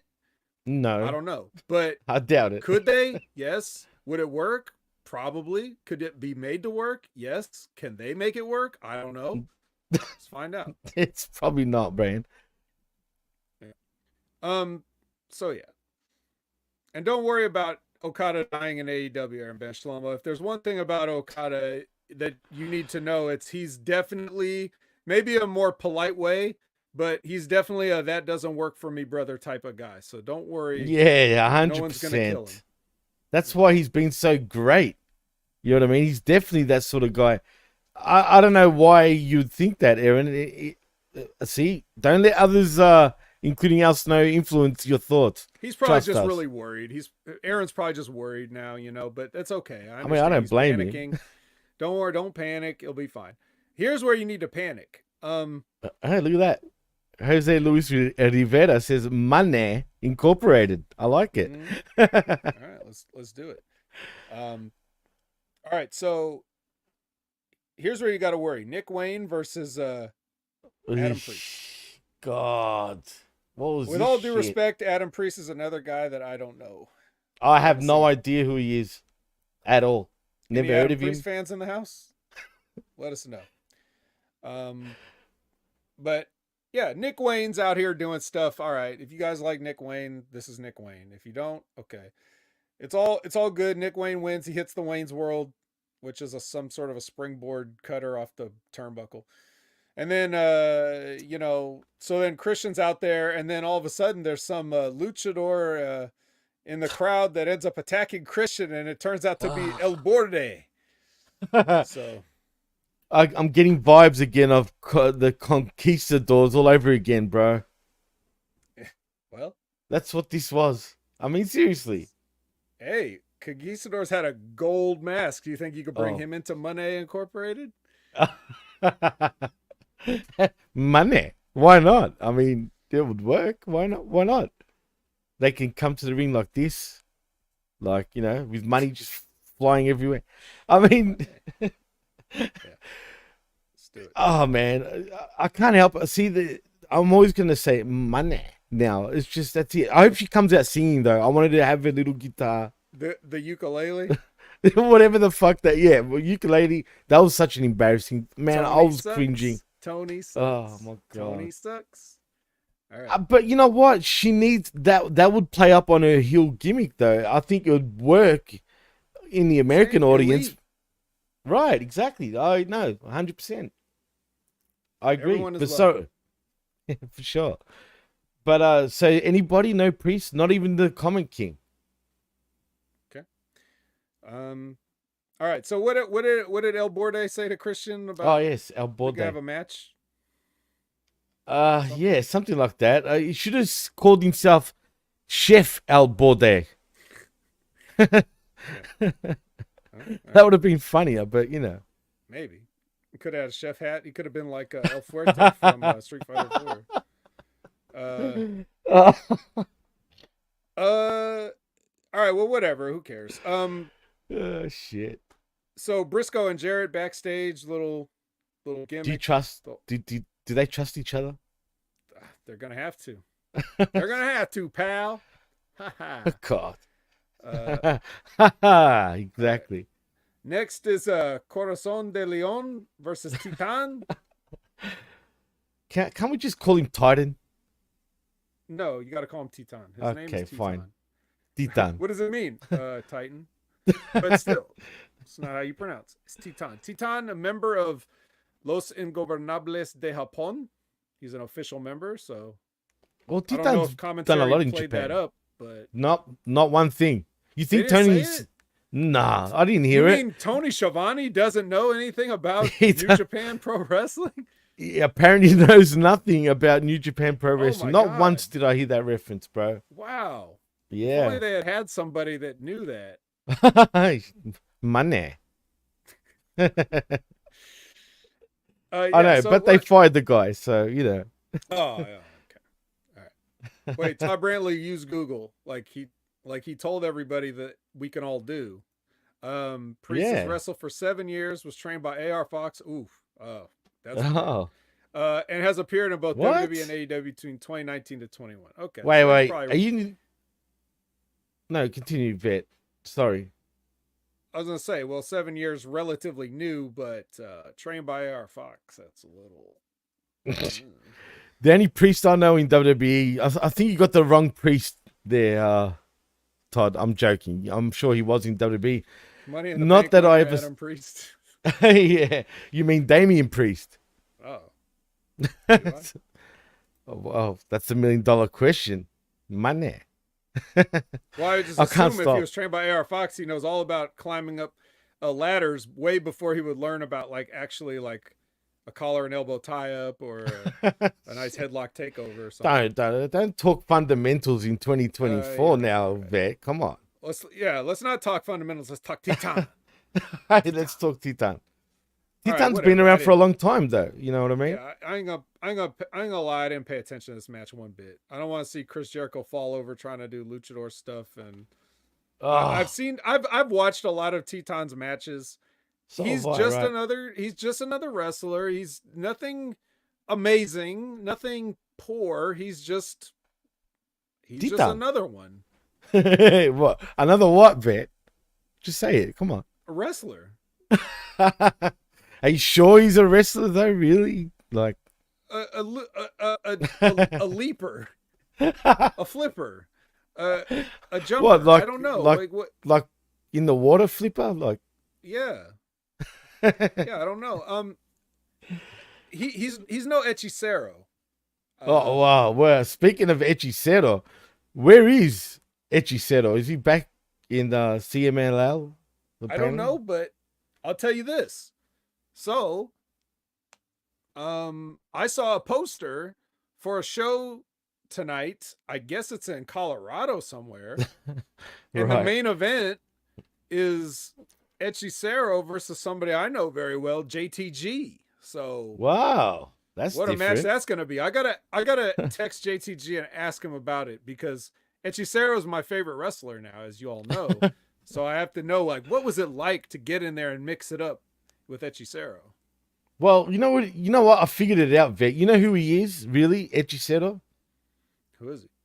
Shang Tsung No. or Quan Chi. Yeah, he's like a soul, like Soul player, you know. taker? Yeah, Soul isn't guy? that his gimmick with the fire? Yeah, he's like, you know, magic and shit. Yeah. Well, he conjured Hechicero. flames. Yeah, I that's think what they I'm could have saying. used him in the main event of this show, but we'll get to that. We're not there Maybe yet. they did. Maybe he was the flames. Maybe he was. Maybe. Yeah. But what you were referencing Check. though is Hechicero was like one of the 20 guys that like their work visas got denied or something like that by Did it really? Homeland Security or whatever. Oh boy. So I don't know. I'm not even I gonna guess they get got into that stuff sorted bit. out.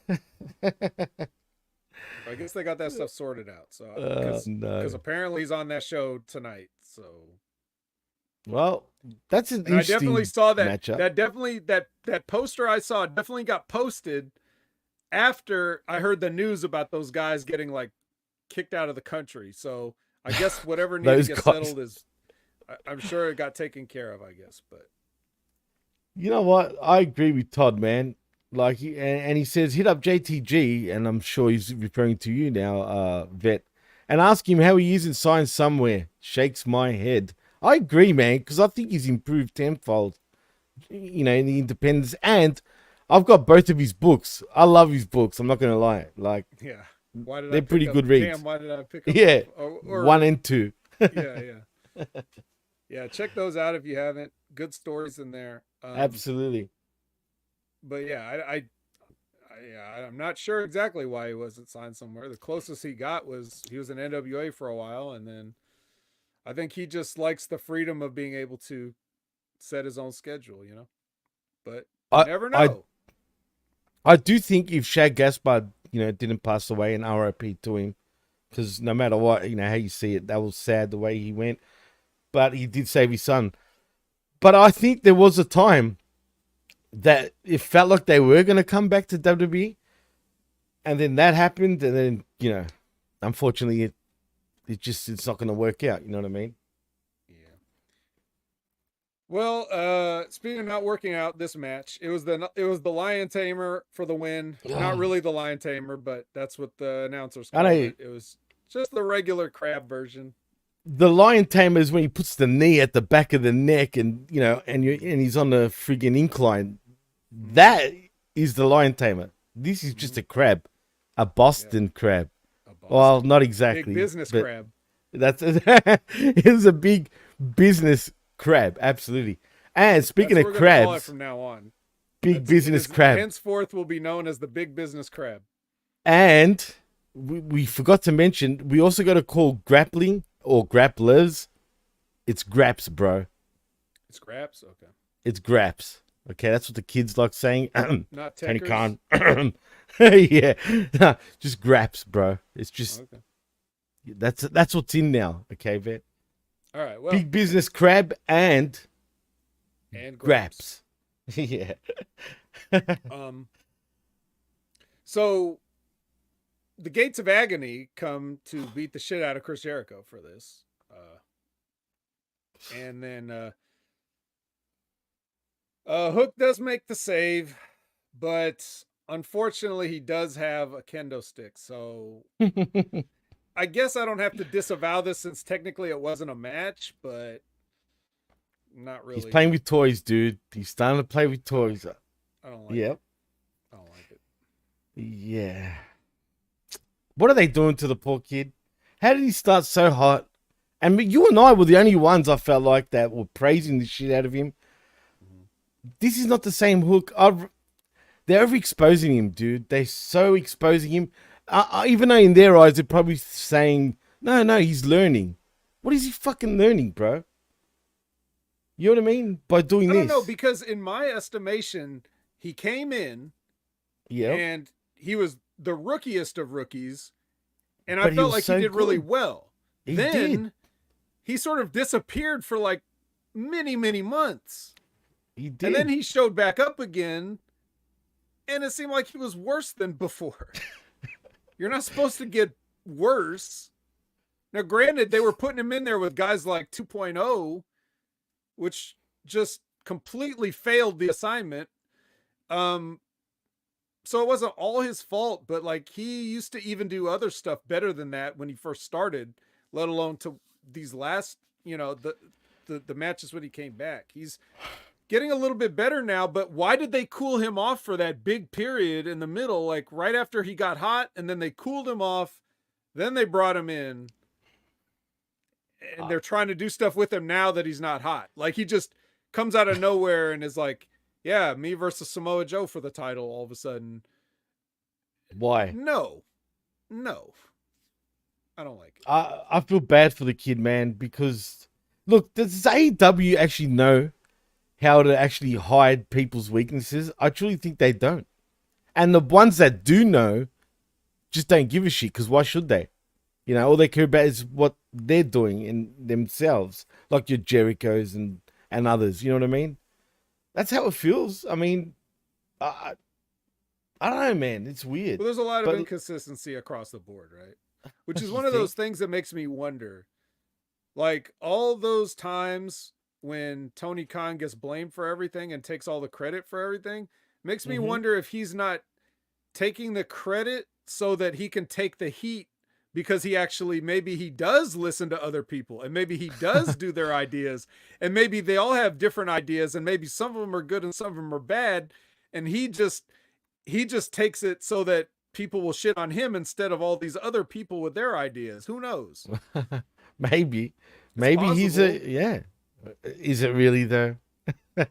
Yes. Let's be honest. It is. It's very possible. Because he seems like a really nice guy, so maybe he wouldn't want everybody to get, maybe he just wants to take all the blame for everybody else's bad ideas.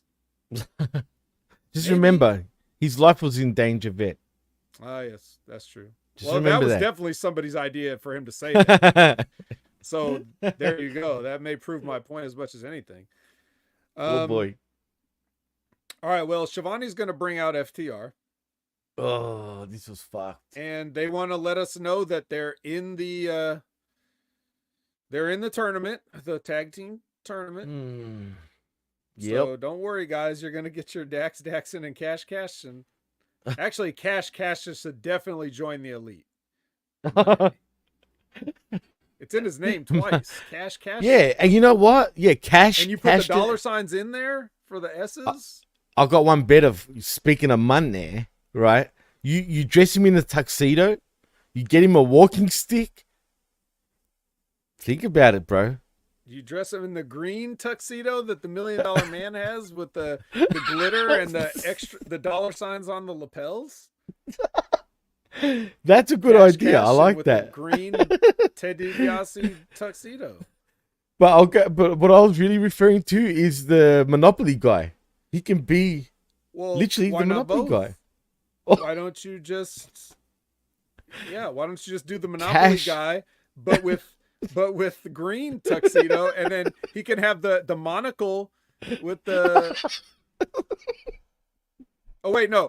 That's the what you call it? That's the Mandela effect. The Monopoly guy didn't have a monocle. He had the top. He hat. didn't.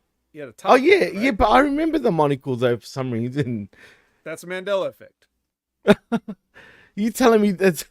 I wasn't saying Mr. Fuji, Aaron. I was talking about the Monopoly guy, whatever his name is. Mr. Moneybag. Oh, that's it, Mr. Moneybags, and like AKA Liz said, Cash Cashin. yeah, come on, Yeah, you're thinking about Mr. Mr. Peanut. Peanut. Him too. We're gonna bring Mr. Peanut into the elite. She also said, don't disrespect the Monopoly guy like that. Come on, it's Cash Cashton, Liz. It's money written all over it. All right. Well, I'll tell you who's also in green, not necessarily sparkly green, but the infantry comes out to interrupt. Oh boy. FTR. What the? And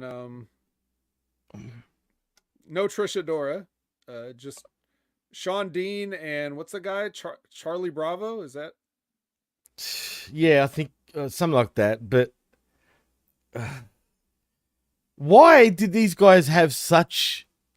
You know what? I won't lie. They made the Say Yeah guys look bad, and the way it ended, the way this segment ended, was pretty weird. I felt. Yes, it was. It was like they basically came out, disrespected FTR, and then FTR was totally. FTR was like, "Yeah, well, whatever. We're gonna beat you up or something," and left. And which they probably will. But what was the point of this? Why make them look like idiots? I know they're idiots anyway, but like, seriously, like, what was the point of this?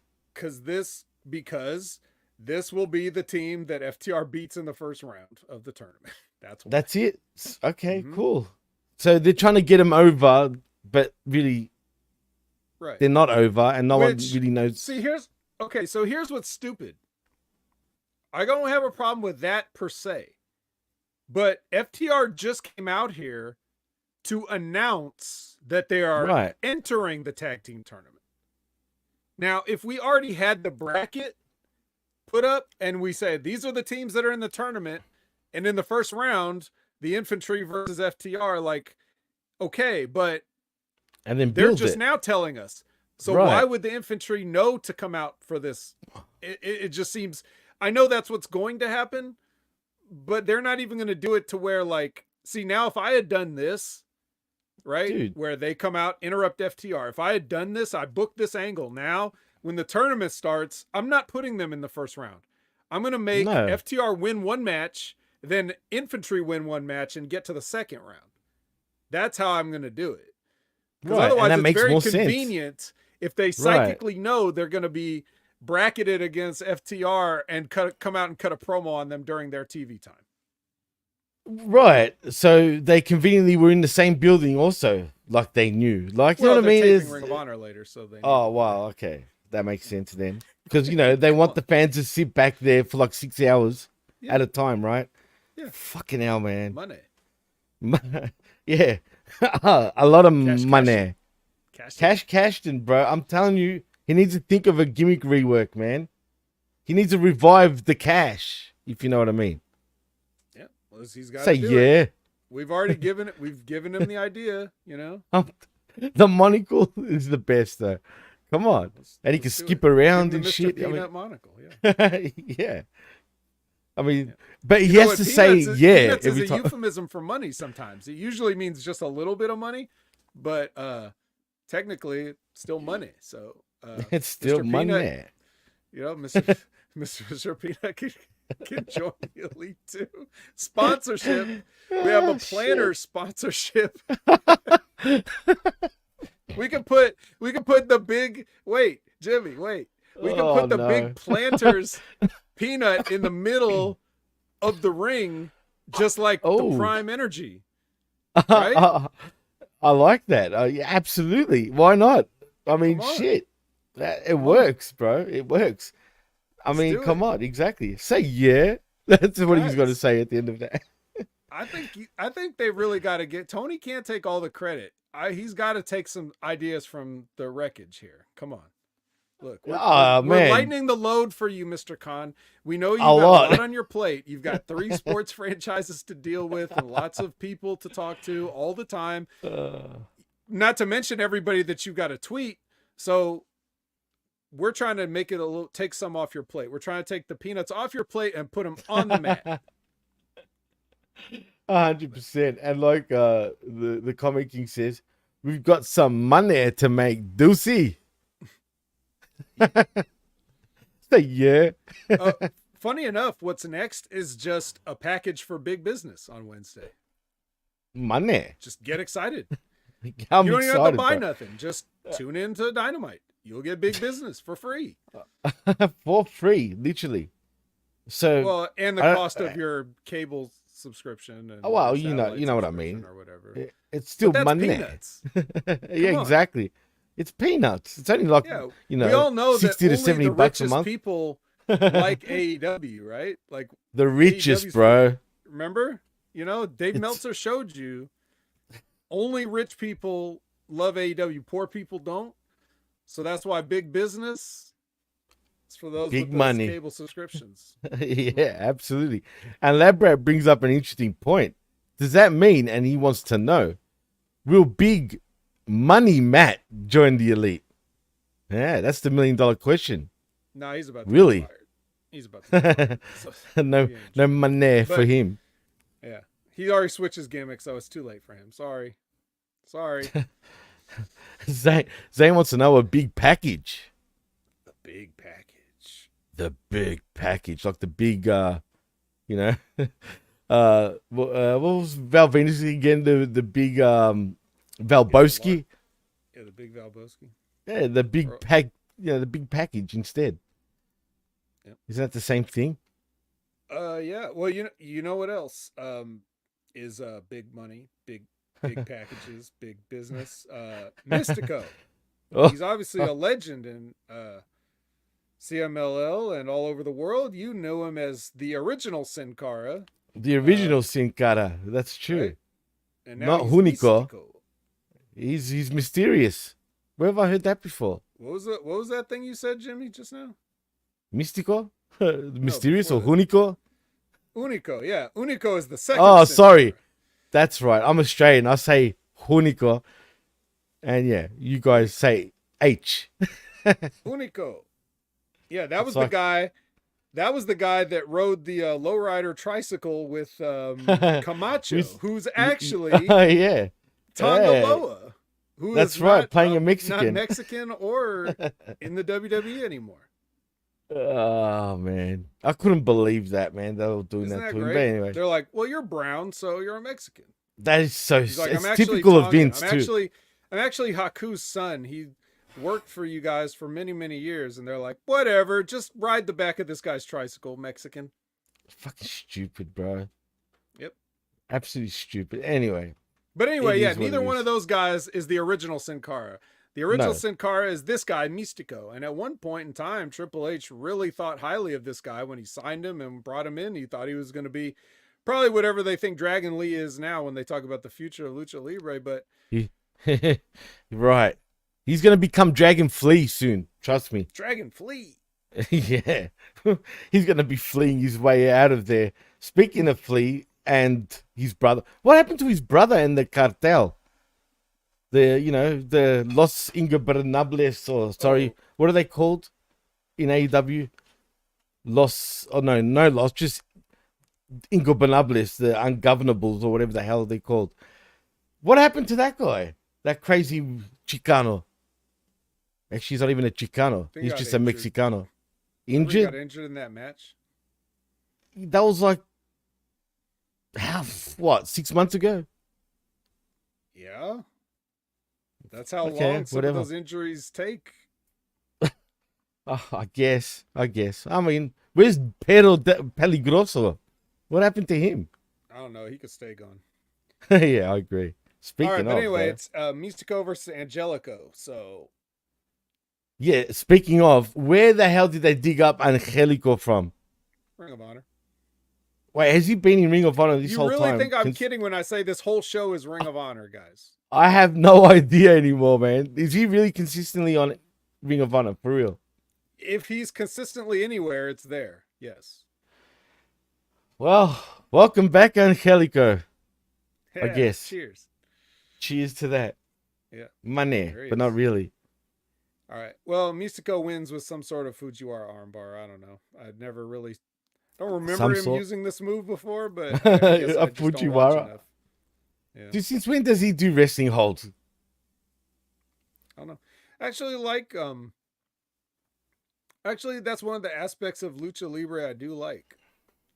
I like how they do weird wrestling holds. Yeah. But just not like... Not this one. I feel like now that I take it back, I've seen Místico do this. It's like where he does like a big spinning sort of like almost like a head scissor that he takes him down I know what into you're this talking armbar about. and Right. then he cranks it. But this didn't really look like that. It looked like he hit Angelico with a move and then just grabbed an armbar and started cranking it. It didn't look smooth like he usually does it. So I don't know. To be fair, he hasn't really been smooth for a long time. He looks like he's age is starting to catch up to him, dude. He's not really the same mystical like he used to be, in my opinion, anyway. Well, I don't know. It wasn't great. I didn't pay attention to most of the match because, like I said, I've seen it. I've seen the these power guys. of the I've seen enough telephone, about bro. These guys. Yeah. But speaking of seen enough, yeah. It wasn't even the power of the phone. Damn it! I was watching it on my phone. Like, whatever. Oh shit! All right. Looks like there's been enough talk. It's time for the main event. The House of Black versus the family of Jarrett. I just wrote down UGH. UGH. That's my notes for this.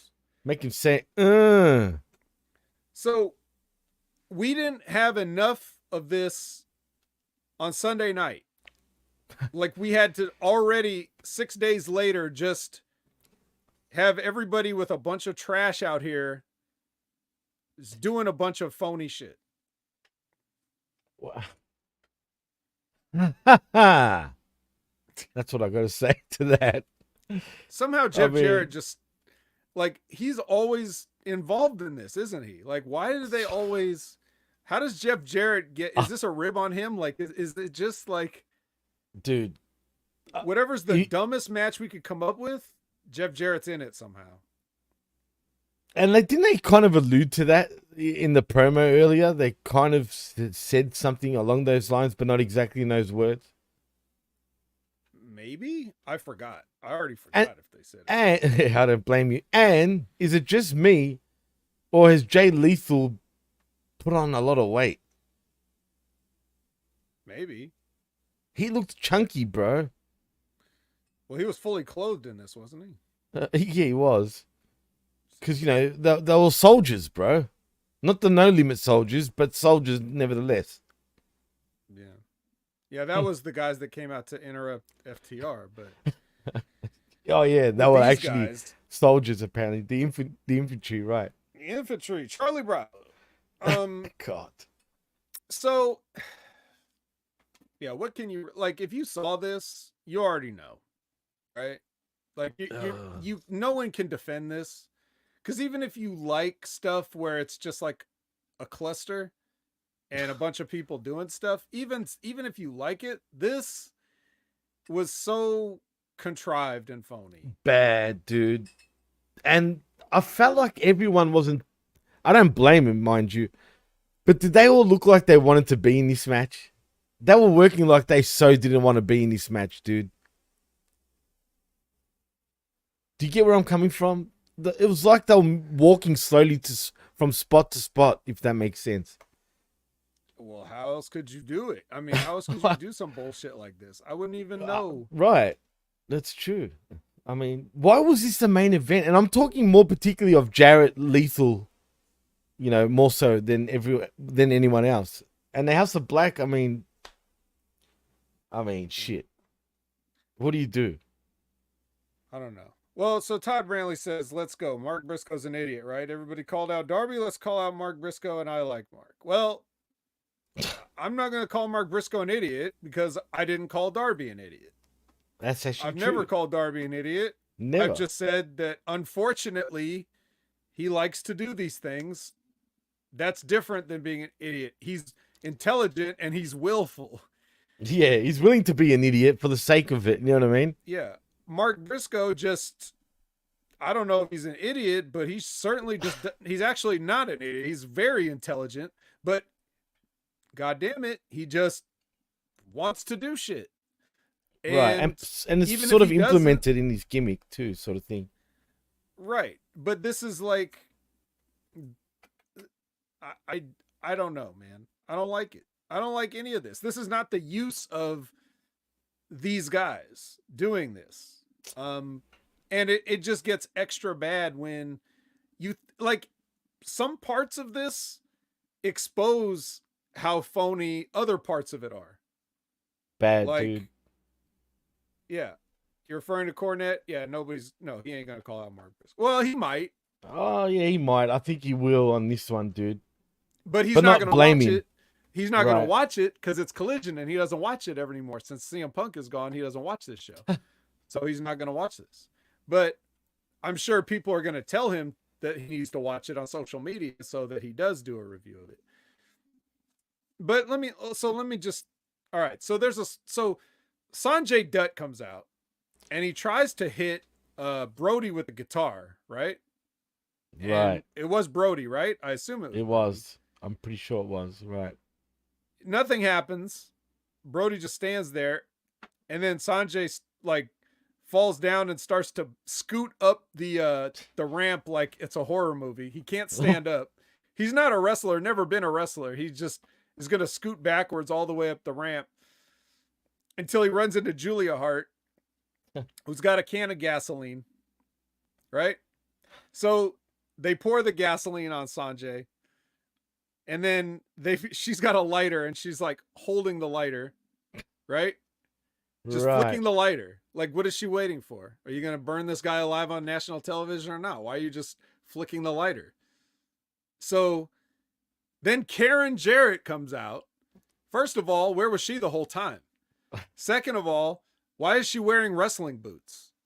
She has wrestling boots on, fully laced up to the top. Wait. Are you sure they're wrestling boots or come fuck me boots? Look like wrestling boots to me. Yeah, because she thinks she's a wrestler, bro.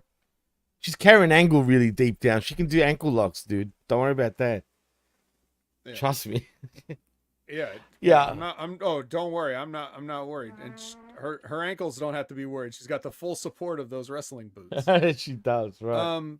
So yeah, I guess while she was taking the 25 minutes it takes to lace those things up from top to bottom, this match was going on, and then she tied him just in time to come out here and stop Julia Hart from setting Sanjay on fire. Jesus Christ.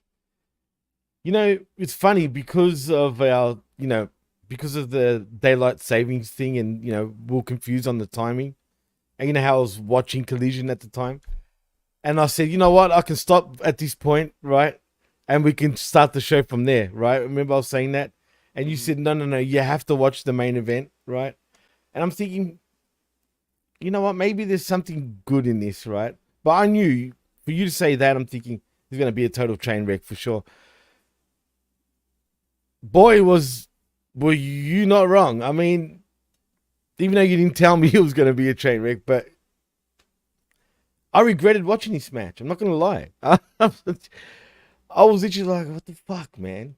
All I had to see, really, if I didn't watch the match and I just saw the table spot at the end, that would have just summed up the whole match. Literally. Like, you didn't have to see anything else. It was just bang that, and we're done. Well, that's the thing. Like, we don't end up setting Sanjay on fire. Even though nothing was really stopping Julia Hart from burning him. She just didn't do it. They didn't stop her. She just didn't do it. They could have done it any time. He was still soaked in gasoline. They just didn't do it. So is it better to, well, if we can't set somebody on fire, burn them alive, we can at least put them through a table, right? I mean, that's much better than, and we're not even talking about we're not talking about the one that had the lighter fluid on it yet. There's just another table off to the side that's like, well, shit, I wanted to kill this guy with fire, but fuck, I guess we'll just put him through a table like everybody else does, right? Like that's I mean, that's a good plan B, you know, after murder, just a table bump. That's a good plan B. after murder, right? You killed him already, but put him through a table, damn it. Or we could just use a spike. We could use the classic spike that we bring around with us from town to town, city to city. We carry this one spike just in case we need to stab a guy. Just right in the top of the forehead. You know, nowhere else on the body, just like right in the forehead where blood would come down from the forehead. Like, we'll make sure. I mean, where your forehead over the years will start looking like a cheese crater, bro. Literally, why not? Like chewed gum. Yeah. Or you can ask Moxley at chewed gum. Or you can ask Moxley, and maybe he can bring them some. What are those things he stuck in? He said the skewers. We can get some skewers happening. Yeah, pal. That'd be good. That's money right there. Yeah. Skewers. Yeah. The fuck, that looks ridiculous. Why has nobody ever thought of, like, I mean, we had the Texas Chainsaw match. Jeff Jarrett was also in. Like, we could have just, like, why not bring a chainsaw out and cut everybody's limbs off so that way they can't possibly kick out? Like, when you pin them, they don't have any arms and legs, so now you can't kick out. Your torso has to get pinned, right? I mean, well, what about if you brought a bottle of Head and Shoulders, just like Al Snow did against Head? Remember that? So you can pin him. That works. That works. The shampoo. It works. Beautiful. I mean, why not? I mean, but I'm just saying, like, remember, a man was fired from the company for literally grabbing up Jungle Boy. Right. But we're supposed to imagine that Tony Khan is sitting right backstage as Julia Hart has the gas can and the lighter, and he's just like, no danger, bro. Match. This is the greatest, one of the greatest collisions we've ever had, and it's really great. And this is a great match, and great gasoline. We got a good price on the gasoline. Gasoline prices are way down. We got a great deal on the gasoline. Down. Prices are down. This is all fine. He's not going to come out there and be like, whoa, no, you're not doing this, guys. Yeah. No, this is bullshit. Yeah, I love that. No, you're not. You're just gonna sit there. I love the way you do the Khan voice, man. That kills me. That is so good. No, guys, stop it right there. Well, eventually, they do take one of those tables and they do get enough lighter fluid on it, and they do try to set it on fire.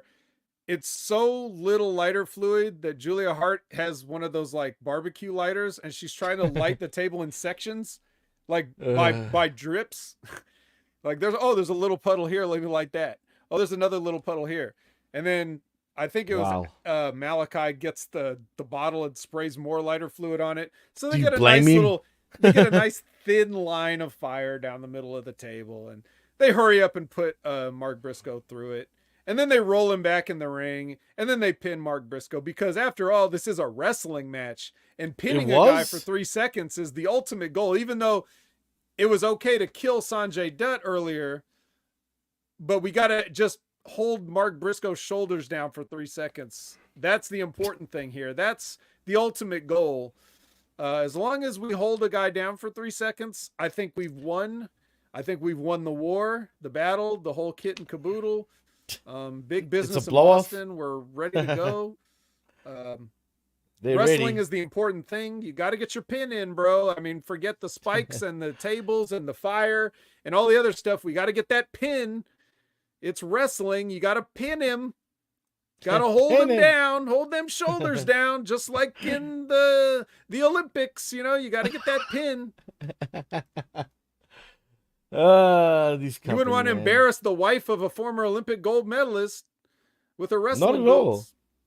Not at all. Just saying. And by the way, Liz, I know they weren't stupid boots. I was only fucking around, just quietly. Why was she wearing boots? Like you said, Vet. Why was she wearing boots? It's a street fight. Well, let me go get my wrestling boots on and not come out there until they're going to kill Sanjay. She should have been wearing should have looked like Casey Jones for all I cared. You know? Get the... What were you going to say? What if it was all three House of Black guys up on the ramp and Karen Jarrett came out? Like, well, she's just going to be like, oh, sorry. My bad. Go ahead, burn them. I don't care. Sorry to interrupt. Well, Todd says it correctly because you already know the answer, though, Vet. Of course. Well, why not? I'm still going to ask the questions because... Well, I don't have the answers. We're creating a body of work here. You know, eventually people will go back and listen. They can potentially go through the archives and listen to all these old wreckages, and they can get a chronology of how Collision has played out since the start of the show. They can hear how it started out well. And dude, how I'm so excited. Damn. You know, and then you can track, like, we're actually archivists, Jimmy. We are preserving the history of Collision and AEW here by doing this. So if I don't point these things out and ask these same questions, then anybody going back through the archives is not going to have a full picture. Dude, you know what's funny? The first 3-4 weeks of Collision and the Wreckage, right?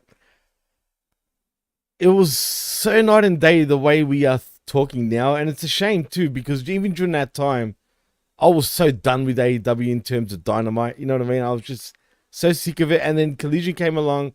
It was a breath of fresh air. It was actually done right for a week or two. And then here we are. Once again, Vet, same old problems, same old shit. And it's gone backwards as a show. It doesn't feel different anymore. It doesn't have that aura anymore. And that's sad because it meant well. And I'm not sure where this show, do you find it equivalent to Dynamite? Like, it kind of is, but is it? And why are we always getting a 6-man main event practically every week?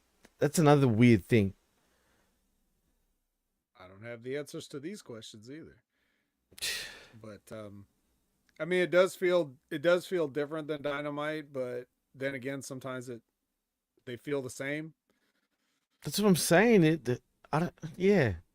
Like, I'm not sure. Big business, that's going to be totally different. Oh, my bad. Does that mean next week the Collision show is also big business, or is it back to normal? No, big business one night. One night. Okay, damn. Yeah, but you know how AEW do. They love doing every show like it would be big business Rampage, big business Collision. They do that, man. Just like the Grand Slam.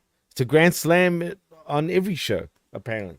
Yeah, but they didn't do the first dance 3 shows. It was just the one Rampage that.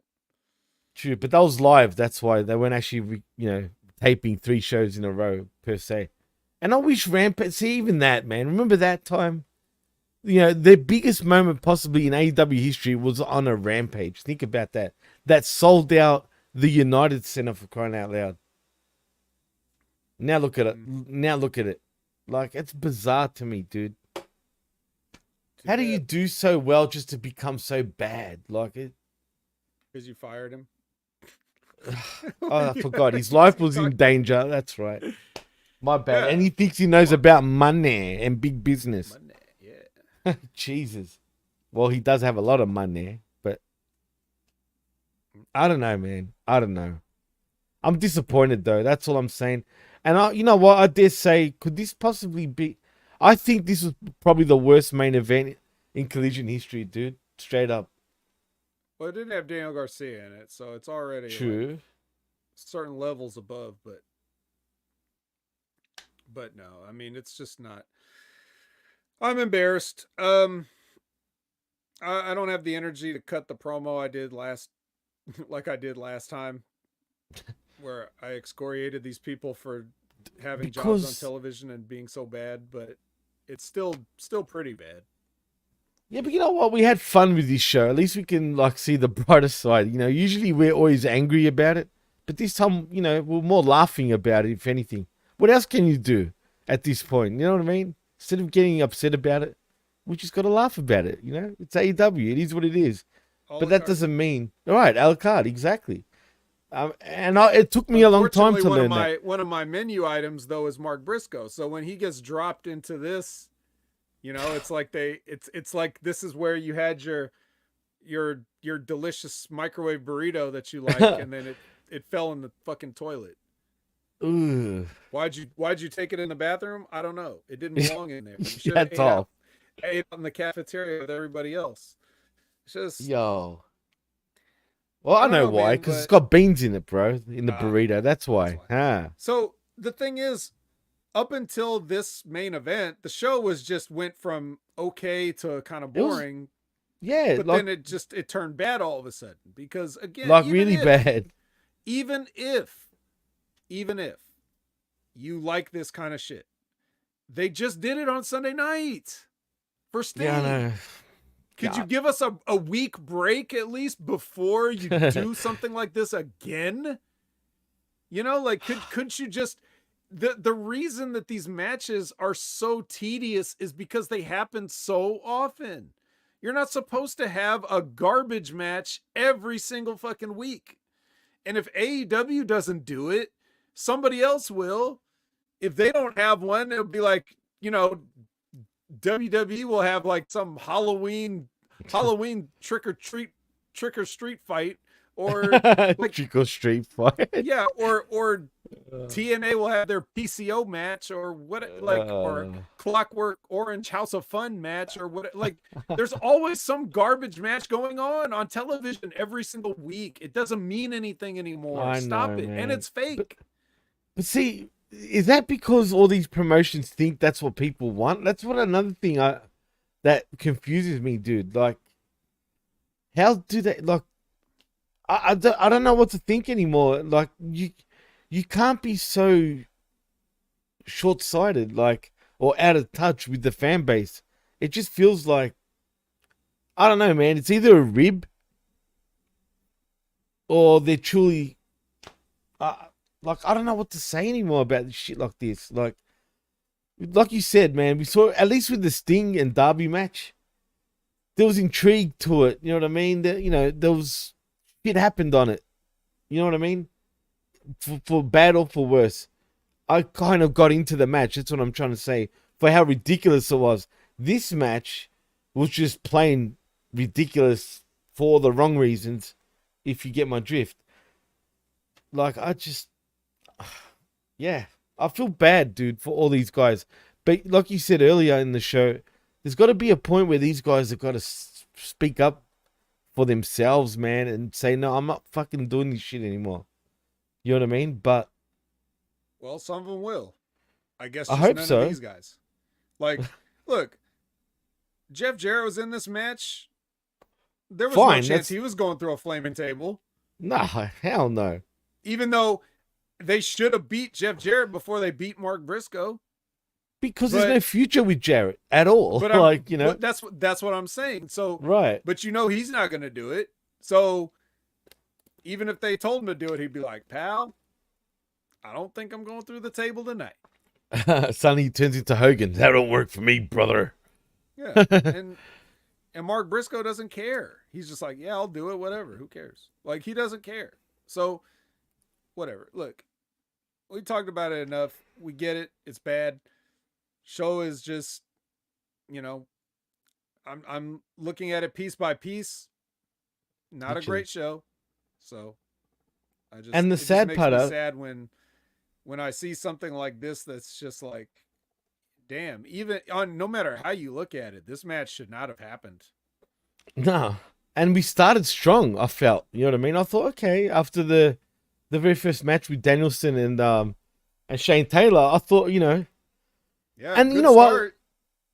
What? Right, and it was kind of pretty decent even, you know, for the first 40 minutes I felt was actually not bad. Yep. Hour number 2 just stunk. And it was getting progressively worse all the way to the main event. Like, literally, it was getting worse and worse. And then we had that. So, and that's why it's going to be tricky, because I think it's grading time now, Vet. Yeah. let's not hold the people hostage any longer. No, you know what? We've retained the listeners, so which we thank all of y'all, especially considering we went on the normal network. You know what I mean? Which is amazing that you guys still tune in, even though it was literally a last second thing. We literally no one knew we were going to be over here, so we thank you to everyone that tuned in. But hopefully we get that. Well, someone's got to fix it. Hopefully it's got to be Bin or Big Ray. I can't do anything about it, unfortunately. But yeah, well, I'm sure we'll be back on HMG though next week.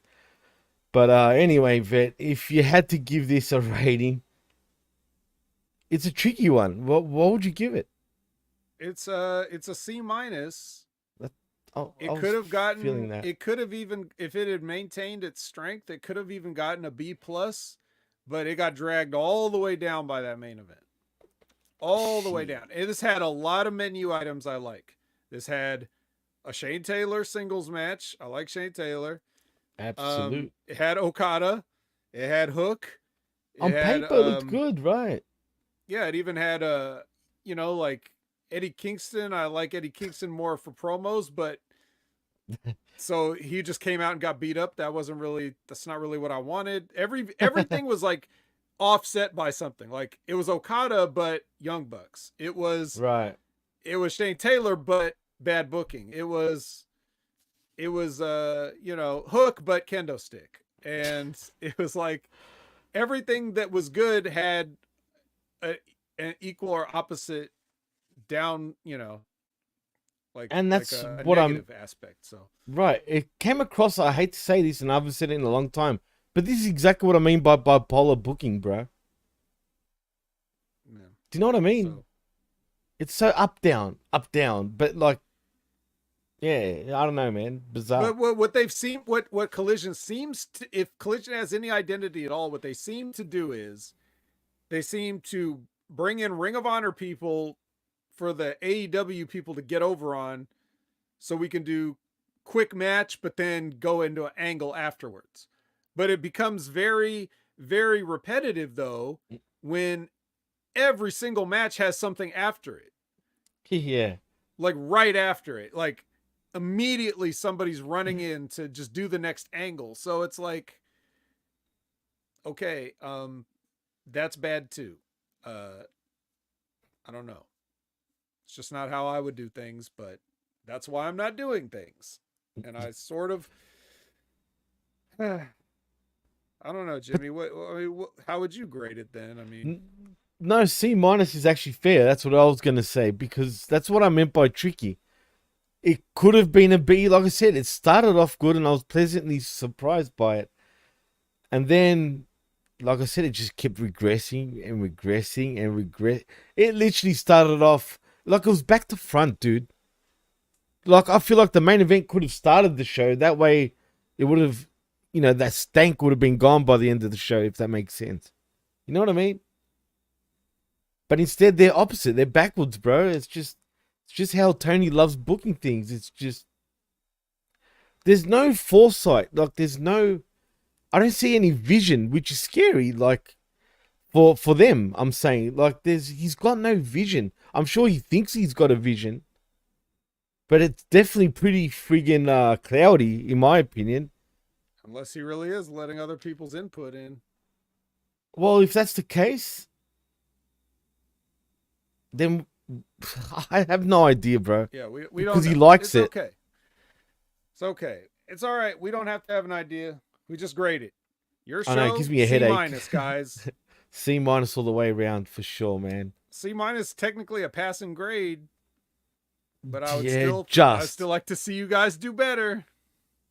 Oh, a lot better, man. There's no excuses. I'm sick of the same formula for the main events too, dude. We got to stop that shit.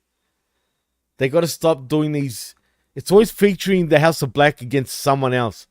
Always. Like, without fail, it feels like. And it sucks for them too. I mean, you could... come on, man. Do you think truly they wanted to do this shit? I don't think so. I don't think any of these guys wanted to do any of this shit, except Mark Briscoe's just happy to be there, like you said before. You know what I mean? And even if everyone was arguing, everybody who's a known guy that's expressed displeasure with the company is stuck in these sort of things. Which is House of bizarre, Black, man. FTR, they're all made Yeah. to look bad. They are bad, bro. Especially House of Black. It's like TK hasn't forgave him at all, dude. Well, that's another thing Jim Cornette said on his review of Revolution when he was talking about FTR. He said they both got choked out in the middle of the ring. Even though that should be technically illegal. He said there's guys in the territories that had heat with the promotion that didn't get buried that bad. Right, but they just signed new long-term deals too, that's on them, bro. You know what? That's no one's fault but them, their own fault. It's on them. Plus, the gun incident didn't help.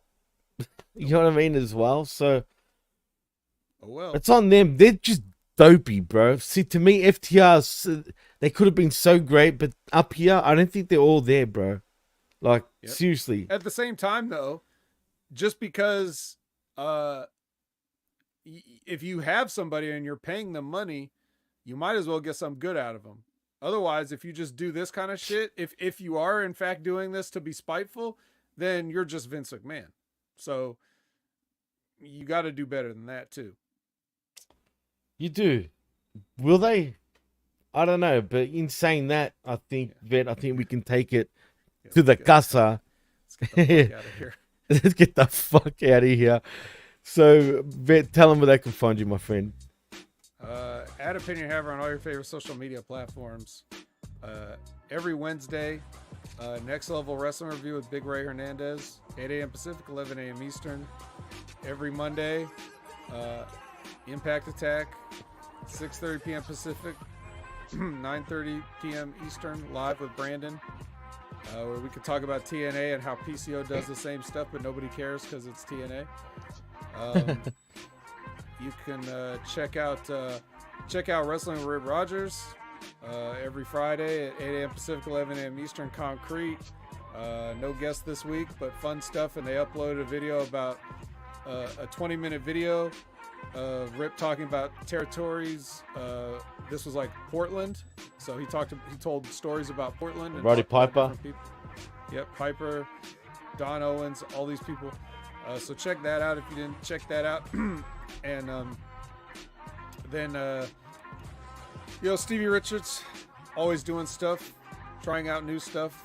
He's gonna weigh in on that Darby thing. He did a preview on Patreon of how the spot was completely wrong, but what does he mean by that? We'll have to see, because that was just a trailer basically, so we'll have to see what he says about it. So he's doing stuff as always, and once again, shout outs to Ravens joint Ben Hamin opening up today, so check all that stuff out on Hamin Media Group. There's a bunch of stuff being posted. RVD is there for the grand opening, so yeah, big business. That is literally big business. As a matter of fact, Ben's even doing the radio runs too, Vet. He was on on radio stations doing interviews about it in Rome, New York, I believe. So yeah, like I said, shout outs to the big boss man himself in Ben Hamin. Yalla to you, my friend. Cobb County, Georgia. Yeah, from Cobb County, Georgia. Hard times. If you ever, and I was gonna sing the song, about hard times. But anyway, yeah, R.I.P. to Ray Traylor, the real big boss man. But yeah, man, Ben's killing it. Hopefully he succeeds in his business, and go check him out, man, if you're in the New York area, especially upstate. So yeah, man, in saying that though, if you want to follow me, you can on the X at DJ Mass Effects, just right up there. And also like and subscribe right here at channelattitude.com with $5. Not only do you get the realest, but the best talk in all of pro wrestling. HaminMediaGroup.podbean.com, and also at the PWCNetwork.podbean.com. And like I said earlier, sorry for the inconvenience about not being on the usual channel, but it happens. You know what I mean? But nevertheless, thank you all for joining us, and you're all still here strong. And I just want to call out all the peeps before we do go, Vet.